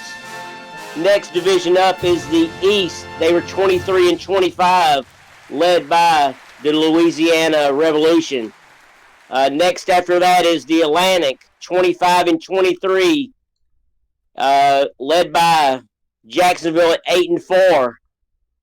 In second place is the South at 26-22, and that was led by Mexico City with 8-4 record. And the hardest division that we will have will be the West with a 29-19 record, led by Denver at 11-8, and Sioux Falls right behind at 9-3. And with that, that is all.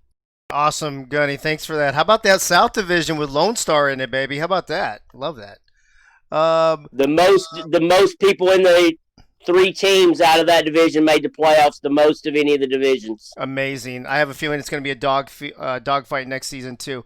We're going to do Diva of the Week, and then I'm going to go to Jack's data. Then we're going to jump back in to the season 15 recaps. But we didn't put the voting in the Access Live server for voting for Diva of the Week because after we had a meeting the other night and talked about it, we decided there was really only one clear choice for Diva of the Week, and that was Bolt back to return. It's been quiet so far today, at least in the return game. Punt is away from Moholt. This from the 17-yard line. Bolt on the return. Makes 2 men miss, 3 men miss. Here goes Giovanni Bolt. Giovanni Bolt is putting the game away. 20-10 touchdown Baltimore. That's your MVP. That's Giovanni Bolt, the Diva of the Week. Check this cat out. In the regular season, he had 9 interceptions, 6 pass deflections, and 1 kick return over 12 games. In the 3 games in the postseason, 3 interceptions, 1 pass deflection, and 2 punt return touchdowns, including the one in the championship game that put the game away. Your Diva of the Week is Giovanni Bolt. We didn't get his picture up yet, but we'll make sure to put it up in the server. Giovanni, oh, is he still with us? There he is. Giovanni, congrats. How you doing, bro? Hey, how you doing, man? Pleasure to be here. So congrats on Diva of the Week in the championship game. You didn't get to join us, I don't believe, after the game. So let me ask you a couple quick questions. First of all, how's it feel to be a champion? Oh, man, it feels great. I've been waiting for this ever since I got into the league, and it's an amazing feeling. And more importantly than the championship, how does it feel to be Diva of the Week? Well, that's just the icing on the top, man. Yeah, it is. Take us through that punt return to seal the game in the fourth quarter. Oh, man, I was screaming in my entire house. I'm pretty sure the neighbors heard me. It was just shocking. I couldn't believe it. Well, I hope that there was sound on the video. If you guys heard sound or did not hear sound on the video, put it in the chat and let me know for sure. But I'll tell you, who was really excited about that was Cam. Did you hear that call? He was screaming. Oh, yeah. He was screaming. Shout out to Cam. Unbelievable. Anyway, so thank you for being on the show. I'm sorry you had to wait so long. Congrats on Diva of the Week. Just want to also let you know, everybody who wins Diva of the Week is going to be thrown into a voting for Diva of the Year. And if you get that, we'll be calling you to get you back on the show. Awesome. Thank you. All right. Awesome. Thank you, Giovanni Bolt, for being on the show. Your championship week Diva of the Week. All Thanks right. for having me. You're welcome. You got it. Hunter, while I get ready to set up this next graphic, we went through Charleston, Fort Worth, Houston, and Atlanta. Throw me out a team that stands out among those 4. Probably the Predators. After having a rather good season 14, would they go 8-4? They ended up flipping to 5-7. I mean, you can say that in 14 they had an easier schedule than a potentially kind of a world beater sort of schedule they had in 15. But I think the way they played in 14 showed that they should have been able to keep pace.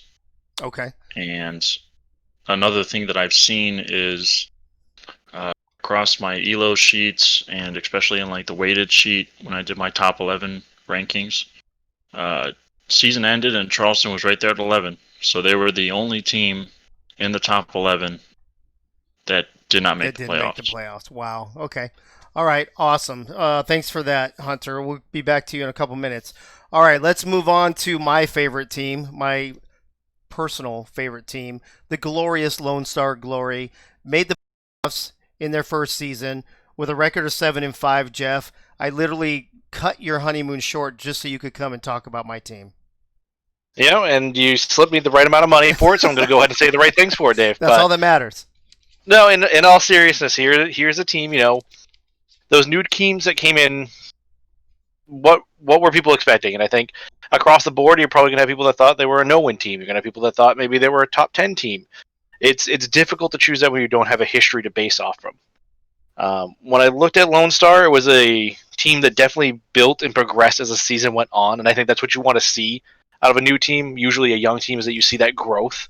You see the players learning how to use the progressions, the coaches to know what plays work with their players, and you saw this transformation from kind of just a bland, generic new team with new players trying to do things to this team that had an identity that became, Lone Star. When you're playing them, this is what you're going to see, and I think it was really exciting now to see that team not only have the culture that grew with it, but now it has this identity that's growing with it, and to see how that continues down the road for them.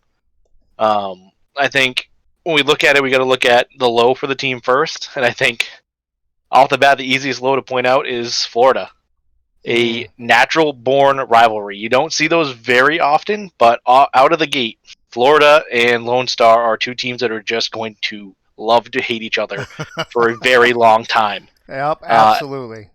And I think for us as fans that don't have as much stake in it, it's also a rivalry you're going to love to watch. Both games decided by 3 points. It doesn't get more exciting than that, And especially with one of them being playoff. Yeah. And one was an overtime. Yeah. It was, for that to be the low point for the team, that's going to say a lot about them. It was a hard-fought game against a team and really a coaching staff that's really well-respected. Florida is a respected, winning pedigree of a team, and they started off on their own pretty tough and had to come on strong at the end. So for Lone Star to really come in there with a young team and hang with them and almost beat them twice, for that to be their low, I think that says a lot about the team. The high for me is one that I want to focus on a little bit that we've heard spattered into other teams, but particularly for me, this is one where I told you, Dave, that I would come back, and if I had the opportunity and needed to change it, I would. And that's my draft grade for Lone Star. Coming into this year, I was the one that held them down with a C+, with some players that I just didn't. These are those moments where you look at the GMs and you go, okay, wink, wink, nod, nod. You had a player that, we as board makers, as Thomas or Twin Screw or Frank will tell you, we don't know what's going on in that war room, and you guys have some of those from top to bottom. I'm looking at this draft, and you have Ace, struggled to start, but a rookie quarterback, awesome guy, couldn't ask for a better leader, no questions there. There's no problem with that. Thomas, didn't see the field as often as he would like to, but it's off the field, this scouting and this level of intricacy that he has with players is a GM in waiting. That's an absolute stud find. Hugo, I guess apparently he was drafted. I went all year thinking he had not been drafted, but I guess you guys took him. And just a fantastic guy, the dude you want in your locker room. Now, the ones that come in here and made me give you that C+ originally have me eating the most crow. Adam Williams, convert to tight end. Honestly, probably in the Rookie of the Year conversations. Go ahead and put him up there. He had him with Dynasty for sure, yeah. It's an incredible season for a guy that didn't play that position, wasn't overly known, maybe not overly active, but had obviously a great interview or a great conversation, and really went on to impact this old school offense, that identity I talked about. It's really these two guys here. The next one, Cameron Collier, literally called out by us, that said, and I quote, left a sour note in people's mouths with that pick. Could we have been any more wrong with that? The guy literally carried the team. It was a fullback explosion that just you did not expect to see him by the midway point of the season. May have been the most valuable player on Lone Star. I have no problem putting that on Cameron Collier. I think his entrance into that offense and how he started to get used not only in the running but the passing game really put that grinded out tight end, fullback, let's help the young quarterback identity that Lone Star had. Lastly, Ike, I think still was not maybe the pick that I thought should happen, but I understand the team had the connections to the player, and that for that in the long term, when you're looking at a lot of teams right now in their drafts and they're hemorrhaging players that are going to be leaving, sometimes it's better to take the player that you know is going to be there for a while versus somebody that may have had all the value in the world. So I think looking back at it, for me, Lone Star from that C+ is going to shoot all the way up to an A. I think they retain a huge chunk of their players. I think their players are all incredibly valuable to that team and really help craft that identity. So I think the high is really this young core on that offense that, you saw as we talked about with St. Louis. Their offense was extremely young. I think Lone Star benefited from the more veteran presence at wide receiver that had to grow and help Ace and had a little bit of a basing around him where St. Louis was all young. But I think this team continues to grow and they hold on to these young guys and they continue to grow not just their on the field, but they're off the field at coaching. I think it's a dangerous team. I think it met expectations. I think most people in the league probably would have said fringe playoff team for Lone Star. So either just missing it or just making it, and just making it would fall right in line there. So I think they met expectations, but I think they're one of my top teams to possibly exceed them next year. Awesome. I'm glad to hear all of that from you. And real quick, just to throw Adam's stats out there: 69 receptions, 1,098 yards, so almost 1,100 yards, 7 touchdowns, average 16 yards a catch. All the tight end stats, number 2 in the league, and all. He just had a phenomenal year. He's got to be up there with Dynasty. I 100% agree. Yep. Thank you, Jeff. Appreciate that. Jeff brought up Florida, which still has left a sour taste in my mouth, Ross. But we lost to them twice. But Florida's Florida. They're 3-time champs. They started slow out the gate, but then they got it done and made the playoffs and made it to the second round. Well, yeah, and I think that was something that people expected. So I guess maybe I'll start a little bit with the fact that I think Florida met expectations this year. And I think that may be a little bit because of what their past has been. Starting the season 0-3, I don't think a lot of people would be shocked, considering the season 14 was not the best for them. Right. So starting out 0-3, people were kind of like, maybe a continuation of the season before. But then from that point, they turned it around and went 7-2 in their last 9. So I think at that point, when they started to get on that run in that 9-game span, I think people were starting to realize that this could be the team of old. Maybe not the team that won so many championships, but is a team that wouldn't going to shock anybody if they made the playoffs. And they did just that. They go out and in a very close one that could have went either way. They nipped a close one against you guys in Lone Star, 22-19 in the first round. And then they go and play Denver, and they lose in the quarterfinals. But Ron Cochran had a great season. I mean, he was 6. Oh, Ross, we lost you. You dropped. 7th. Oh, there you go. I got you now. Go ahead. 7th in the league with touchdowns. And, I think overall it was a really good season for them. The highest point of their season, I mean, let's face it, it was week 12 beating Louisiana. I mean, I don't think anything was better for them to go into the playoffs like that. And like how we started, the lowest point of their season was starting 0-3 because it was a rut that they were going to have to get themselves out of. So I think that as the season went on, they definitely got better. But they were definitely a team in my eyes that met expectations because they didn't shock anybody by getting themselves back in the play.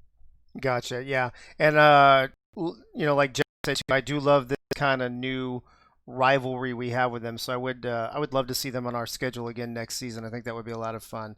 Ross, thank you, bro. Appreciate that. Moving on to Vancouver. Slin Shady, you still awake? I know we're running long and you're about 8 hours ahead of us? I think it's 6, 5. Okay. Oh, well, then in that case, should I skip you and go to somebody else?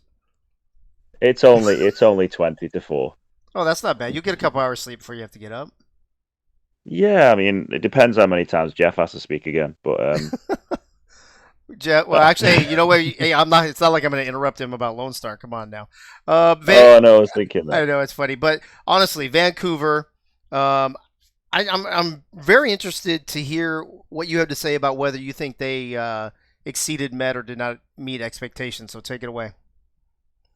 I think before anything else is said, I think the most important thing to say is that you've got to commend and applaud the way that Andy and Vancouver dealt with the loss of Rich midway through the season, and sort of the class that they showed, as obviously the league felt it, but obviously Vancouver would have felt it more than anyone. And I just think they sort of dealt with it in a very classy way. So you've got to applaud them for that before anything else. In terms of the season itself, it's with Vancouver. It was one of those things where I think they met expectations in many ways. They got to the playoff quarterfinals. Returned to the playoffs, got to the playoff quarterfinals, had a good season. But I think that if you ask Andy, he probably thinks that they should have gone further. And when you look at some of the signings they made, obviously they lost Sudo, but they got Robert Redford from Vegas, who's such a generational player. You think, maybe Andy's expectations are well founded. Maybe they should have made it to the championship game with that roster. But basically, it's a tale of the fact that the high-powered play style is their biggest strength and also the biggest weakness. If you look at Vancouver's season, they went 7-5. High points, obviously the huge comeback versus Atlanta in the playoffs. That was a huge high point for Vancouver. Atlanta, who knocked them out of the playoffs last season, no less. They had the huge 76-point victory versus Houston. They scored 49 points on the road at Eddie's Arizona team, who obviously have a really good defense. So, that high-powered play style, it's sort of it gives them these huge victories that sort of add an icing, almost like a really tasty icing onto the cake of the season. But then when you look at the fact that they went out in the quarterfinals and who they lost to, Vancouver essentially were nearly there, just not quite as good as the teams that are above them. So their defeats are St. Louis. They lost to Louisiana twice. They lost at home to Mexico City. They lost to Baltimore. They lost to Jacksonville. All big playoff teams. They were never quite good enough to make it to that next level. They were 3-5 throughout the season versus playoff teams. And when you have a losing record versus playoff teams, it's unlikely you're going to make that jump to the championship game. And it was a case of that high-powered play style. Maybe these better teams just did a better job of dealing with it. Pepper would throw 6 interceptions, 5 interceptions, and against these good teams, you just can't win like that. When you look at the average points that Vancouver lost by against these teams, it was roughly about 1 touchdown. So if Pepper can cut out those mistakes against those teams, then essentially Vancouver are a touchdown on average away from making it to the championship game. And I think that's where I think they have met expectations, but I think if you asked Andy, that's where he thinks they could have got more. Yeah. I think Vancouver has so many weapons. It's going to be interesting to see, and especially the way they progress. It's going to be interesting to see how they start off next season with Cap and all that. Slyn, thanks for... Yeah. I'm sorry, go ahead. I was just agreeing with you, Dave, for once. So enjoy that moment. It's all right. It's recorded forever, so it's good. I'll just play it back over and over and over again.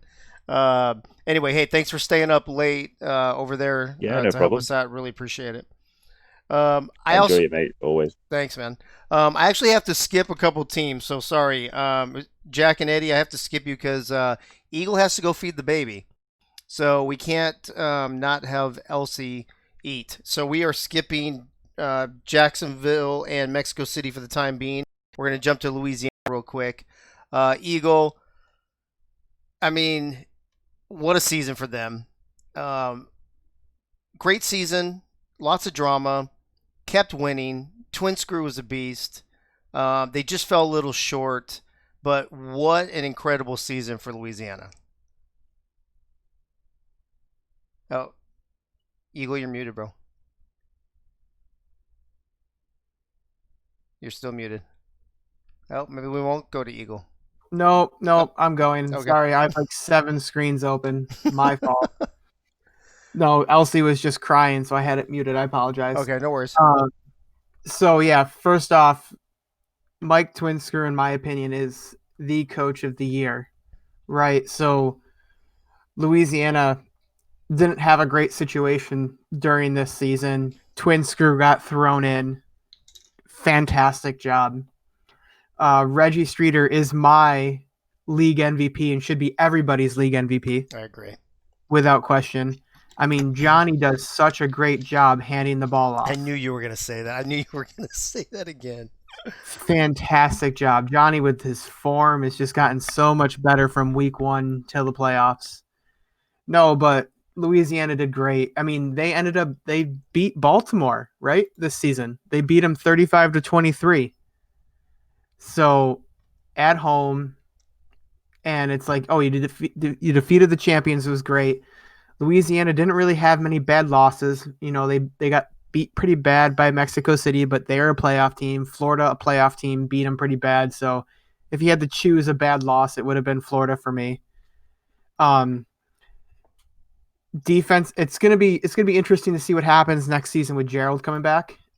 With Twin Screw and how the organizational structure works out. I mean, Ross, congratulations, you're GM now. I think I saw today Jeff got pushed up to president of football operations or something like that. I might have missed the words. But overall, like Louisiana, you know, they took a lot of people from St. Louis. Now I'm in St. Louis and dealing with the aftermath. And I mean, nothing but positive for Gerald and what he has accomplished, and Twin Screw and the whole organization for Louisiana this season. Okay, yeah. I think they might actually have a little chip on their shoulder. I think they felt like they were a team that should have been in the championship game against Denver this season. Yeah, I mean, you could say that, but again, it's all down to one single game, right? Yeah.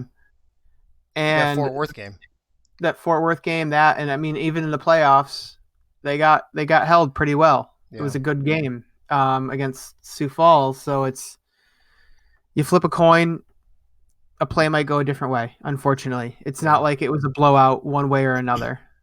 Well, they're definitely going to be somebody to have to deal with coming up in season 16. All right, Eagle, thanks for hanging around. Go feed Elsie, and we'll talk to you later. Yeah, thank you, everyone. And again, I appreciate it, and I will talk to everybody later. All right, later, bro. Before we go to Jack and talk about Jacksonville real quick, let me bring Hunter back in. Hunter, I know we skipped around a little bit, so let me recap. We got Lone Star, Florida, Vancouver, and Louisiana we just talked about. What stands out to you? Probably Florida and their offense. Mighty used to be just an absolute wizard with it, and it seems to have just disappeared. I don't know if my best guess is for a while Mighty was just ahead of the game, and he just knew he was doing things that people were just trying to catch up to, and he was able to do it for a couple seasons, and then finally everyone else started to catch up. Or it could have been he tried to do another experiment and it just didn't work. I know they're bringing people in, so it's going to help them out. They still didn't. It's not like they didn't score, but it's just not Florida scoring, you know. Right. So yeah, that would be my biggest standout. Okay. All right. Let me see if I can get these graphics back in order. Since let's go Jacksonville. All right, Jack for Jacks. Jacksonville was hanging on to that in that top 5 almost all season. Dropped to the 6th seed for the playoffs. So tell me about this season 15 of theirs, and do you think they exceeded expectations or what? Well, yeah, looking at the Jayville Kings, Duval, whatever you want to call them. They didn't improve and fall back from last season, but last season was also 8-4, so I can't really be complaining right there. On the whole, they were just able to keep things in very, well working order. I can't really say anything like bad about, Jacksonville. They had, of course, some very some impeccable figures. Jared Willis had 1,372 rushing yards with 14 touchdowns, which was in the top 5 among halfbacks. And alongside that, he had 3 receiving touchdowns, giving himself 17 total touchdowns on the season. That ain't nothing to slouch at. And then also that defensive line that's been, a signature for Jacksonville for Lord knows how long. Taquan Hale and Hunter Norwood were both top 5 in the league in total sacks, 17.5 and 16.5. And of course, Hunter also had 2 additional sacks in the playoffs to bring them up to 18.5 sacks total.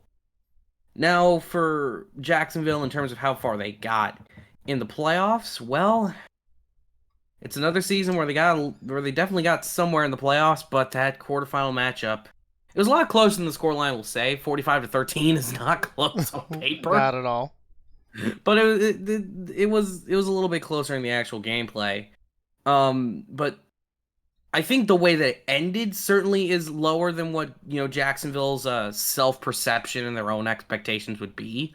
But honestly, this is about where I think they expected themselves to be and what I think they'll be able to, carry on with. I think that if they can keep up Jared Willis and they can keep his rushing performance improving more and more. Christian Christensen, of course, he's always been pretty good. You don't really need to do much with him in order to keep that passing game working. You bring up that the rushing attack, and you also kind of stimulate the defense a little bit. Jacksonville could be going back to regular title game appearances. They've always been they're the team now that's always a bridesmaid, never a bride to the SFL championship crown. I'm not gonna say they're gonna win it in season 16 because Lord knows we can't project anything 6 months in advance. Right. We can't even project anything a few days in advance. But if they can solve those issues, I could see them definitely making a challenge for it. Okay. We'll see what Hunter has to say about that in a few minutes when I go back to him. But thank you, Jack. Moving on to Mexico City, Eddie, and this is a team that everybody ripped on their draft, and you say we thought they had a bad draft.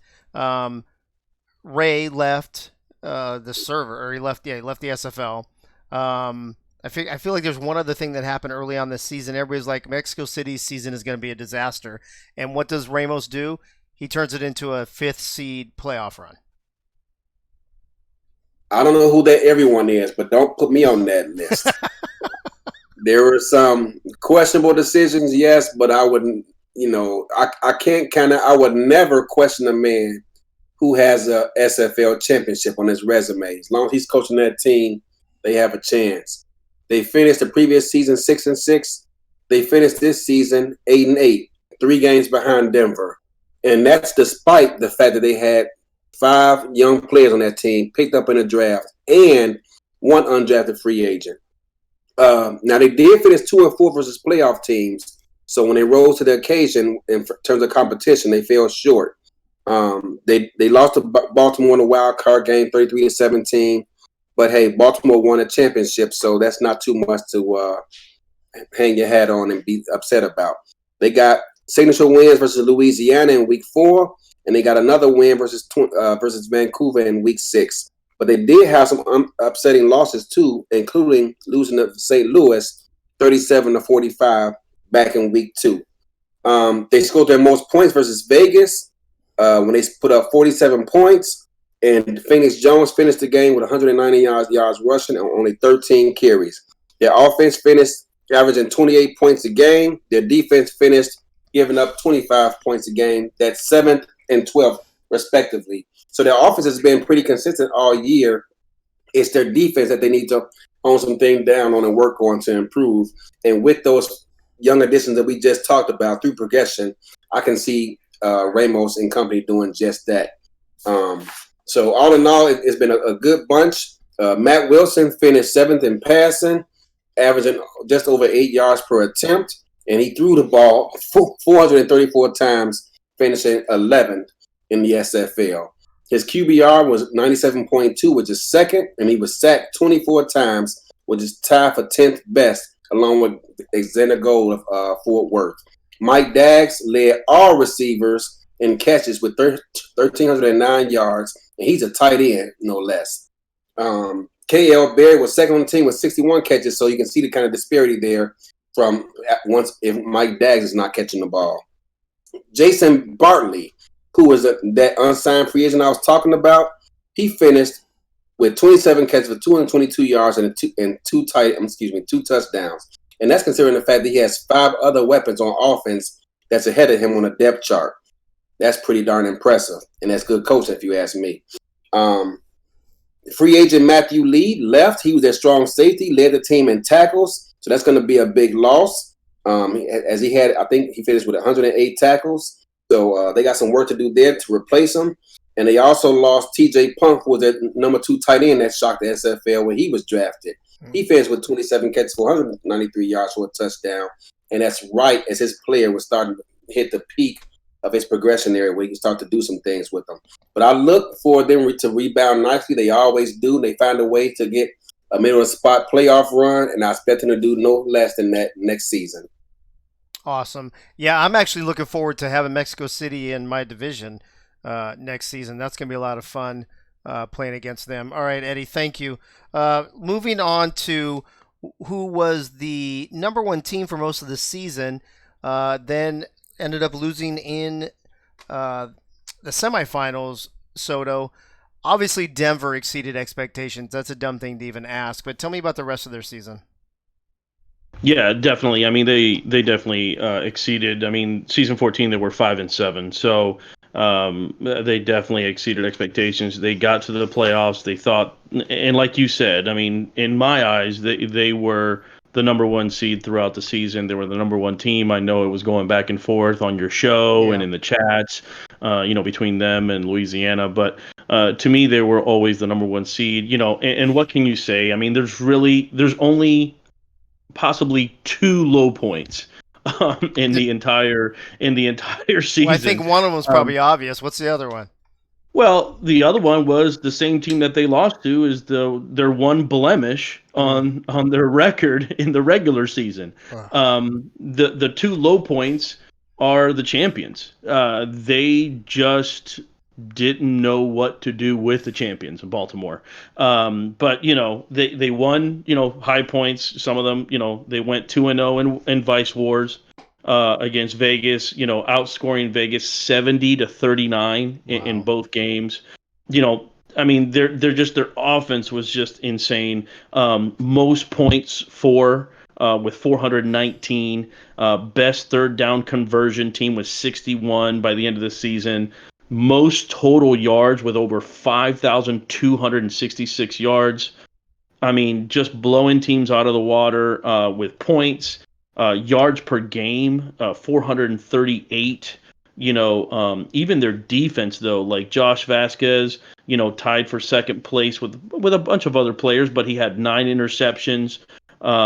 You can't dismiss 33 made field goals for 33 attempts by Kramer Jackman.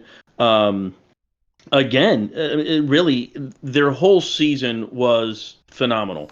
Jeremy, I wanted to see if I could talk to him this week. I couldn't get, we couldn't kind of reach each other. So, but I mean, really, the low points is Baltimore. Baltimore was their Achilles heel in the regular season to break that perfect record and to not have them go to the championship game.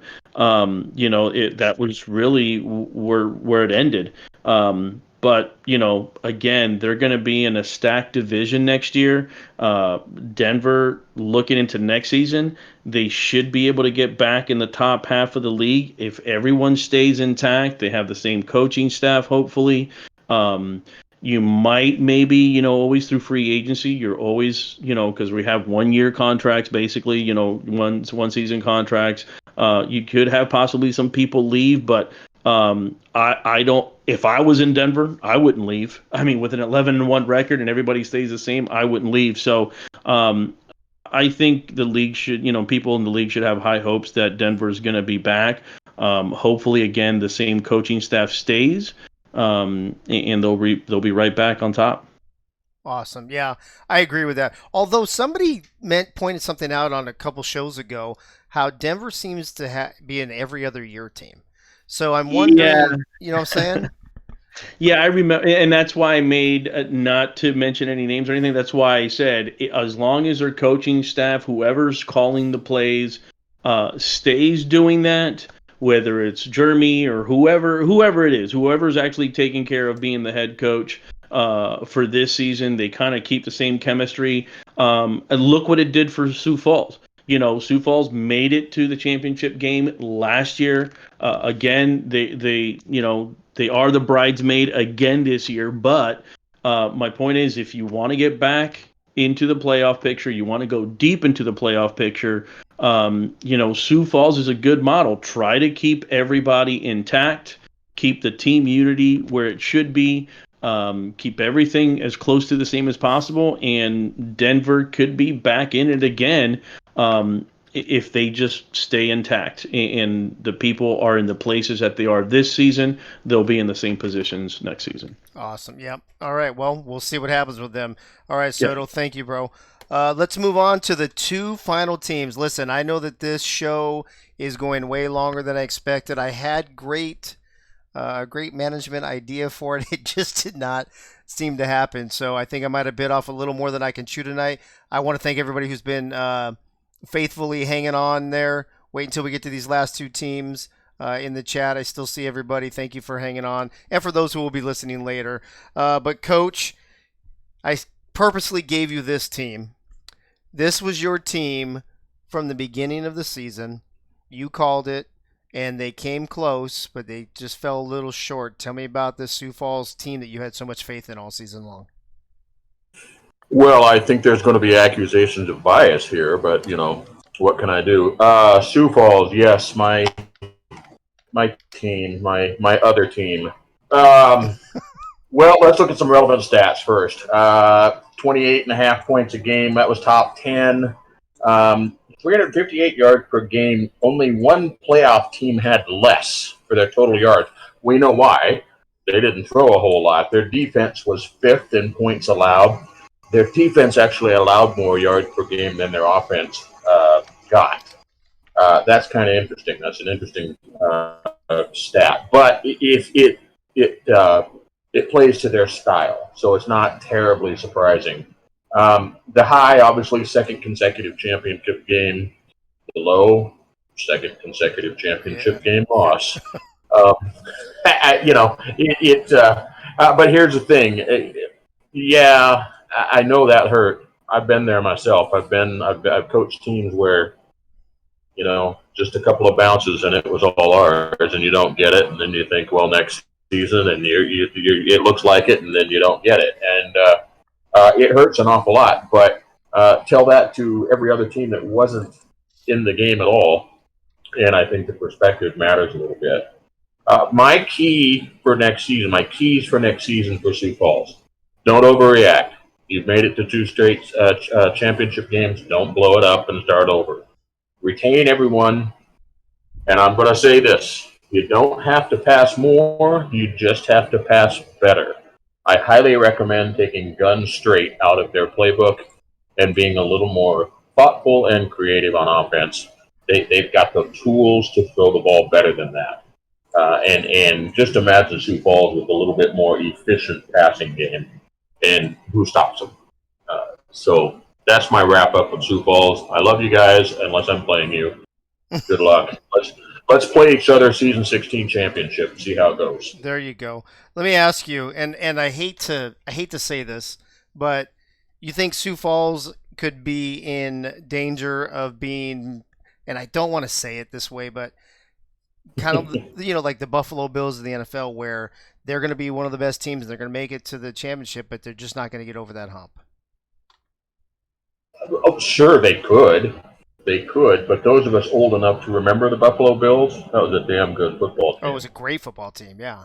Yeah, and so sure they could, but does that make you not go for it? I don't think so. Well, no. I hate to see that happen to them, is what I'm saying. Yeah, I referenced the passing game again. They threw the ball really efficiently in their two playoff games, but it was the same stuff they'd been using. There was a lot of good fortune there. I was really nervous going in there. I was like, don't be. Everybody's going, oh, their passing game is so much better. They got lucky on their passing game in those. You just got to stay out of the middle. We've got so many people on defense. You can't just run the slants over the middle. You can't run the stuff that worked when we had 12 contract players. You can't do it. You got to change it up. And so I was nervous about it. I was hoping they'd get one more week of good fortune in the passing game, and they didn't. And you saw what happened. Yep. So well, I hope that doesn't continue to happen to them. I actually hope they win one eventually. Coach, thanks for the breakdown. Appreciate it, bro. All right, here we go. This is it. The last team we're going to talk about, the Baltimore Vultures, your season 15 SFL world champs. Frank, they were the number 4 seed. I know a lot of people were on them, but I think more people were thinking either Denver, Louisiana, or Sioux Falls, and Baltimore just stole it away. Baltimore did a very good job. I know the SFL Nation's probably tired of me saying this, but they're the most balanced offense in my opinion.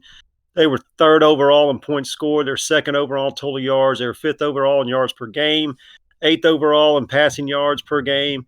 Not bad for a quarterback change after week 6. They were 4-2 after 6 weeks, and then when Wigmore comes in, they go 5-1. The midseason change could have been devastating for their chances, but putting the right people in the spots proved to elevate each position. Alvin Mack came in at linebacker and paid immediate dividends with a scoop and score in his first game. Jack Wigmore controls the football by averaging 2 touchdowns a game and only 1 interception. He has a 96.1 quarterback rating. It put him 4th overall in the league. 15th overall pick, Ben Stacking Paper. What a name. Yep. Alone is worth a draft pick. Had a decent season with 3 interceptions and a TD. 86th overall pick, Jay Hayden. Only had 13 catches during the season, but came up big in the championship game with 8 catches for 56 yards. Baltimore didn't have a lot of draft picks, but did a good job with the ones they had, plus finding the midseason gems of Wigmore and Mack. Proved to be huge. T-Roy Gaines rushed for almost 1,200 yards and was tied for 13th in receiving TDs with 7. Lloyd Graham Jr. finished 5th overall among tight ends, scored the first TD of the championship game. Ivory Irvin ranked 3rd overall in total yards, and Mac Chima was tied with Gaines with 13 with 7 touchdowns. Giovanni Bolt was championship game MVP, and we found out that he is Diva of the week after his 2 interceptions. Punt return for a touchdown. He finished the season with 9 interceptions and 70 tackles. Linebacker Frank Smith led the team in tackles with 88. It's hard to find a low point in a championship season, but I'd have to say the low offensive output against the Sioux Falls game earlier in the season at home. Wigmore threw 2 interceptions that day, only had 1 touchdown. Gaines only touched the ball 19 times, but he did score twice, once on the ground, once in the air. Irvin had, I think, 8 or 9 catches, but only for 56 yards. Did not find the end zone at all. That game proved to be a low point at the time, but it kind of maybe gave them the blueprint for the championship game. It also propelled them to go into Denver, upset them in the semifinals, and then learn from that loss earlier to Sioux Falls to turn it into that championship win. Yeah, I'm very happy for Baltimore. I do feel bad for Sioux Falls. I'm happy for Chad. I'm happy for T. Roy and all those guys. I'm really looking forward to see if they how they're going to do in that division that we talked about next season with DC. Was it DC, Louisiana, or DC, London, and Queen City? That's not going to be an easy division to get out of. So having to play probably Queen City twice next season, if they're improved, it's going to be very interesting to see how they can repeat. So I do anticipate them being another top 5 team next season, though. Frank, thanks for staying up, bro. I hope you feel better. Appreciate it. Really appreciate you sticking it out tonight. All right, guys. Good night. Thanks, Frank. All right, let's wrap this thing up with little Jack's data action. I'm not going to torture you guys or punish you with some After Dark, since we are now probably on record for the longest Access Live show ever in the long history of the show. Hunter, here's what we got. The last 5 teams we talked about: Jacksonville, Mexico City, Denver, Sioux Falls, and Baltimore. Pick 1 or 2 of those and throw something at us. All right. So small things. To Jack's point of not being able to project out for 6 months, we're working on it. It's in the process. I don't know if it's going to be ready in time for 16, but we're trying to figure that one out. The other thing, I'm actually going to flip what you guys said. I think Denver underachieved. because they didn't make the win the finals. because they didn't go to the championship game. Okay. I mean, they go 5-7 in 14 because Jeremy's not there. They get handed a 5-7 schedule. In 15, Jeremy comes back, goes 11-1, and doesn't make the finals. So I think that's just it. They should have made the finals. Other than that, I think Baltimore slightly overachieved. I've always pegged them for a championship team, but they just never quite got there. So them, especially winning at home, avenging the loss to Mexico City from season 11, I believe it was a good win for them. And then they just didn't have to worry about being the higher seed and losing at home for the rest of the playoffs. So I guess it worked out for them. Nice. Yeah. I guess it depends on how you look at it for Denver. 11-1 going to the semifinals is a great year for everybody else, right? But not for the team that is probably at some point during the season expected to win the championship. So, all right, Hunter, thank you for all the data tonight. Thanks for being on. Appreciate you. No problem. All right, folks, that wraps up the longest show in Access Live history. Monica Knockett wants us to go another 2 hours. I think I heard Ashley said she wants to do a 3-hour show, and now Hugo's saying he wants to do a 5-hour show. I'm going to say no to all of that, but I am going to say thank you to all of you who hung around, whether you made it the whole time or most of the time, whatever. I appreciate all of you. I appreciate all the listeners.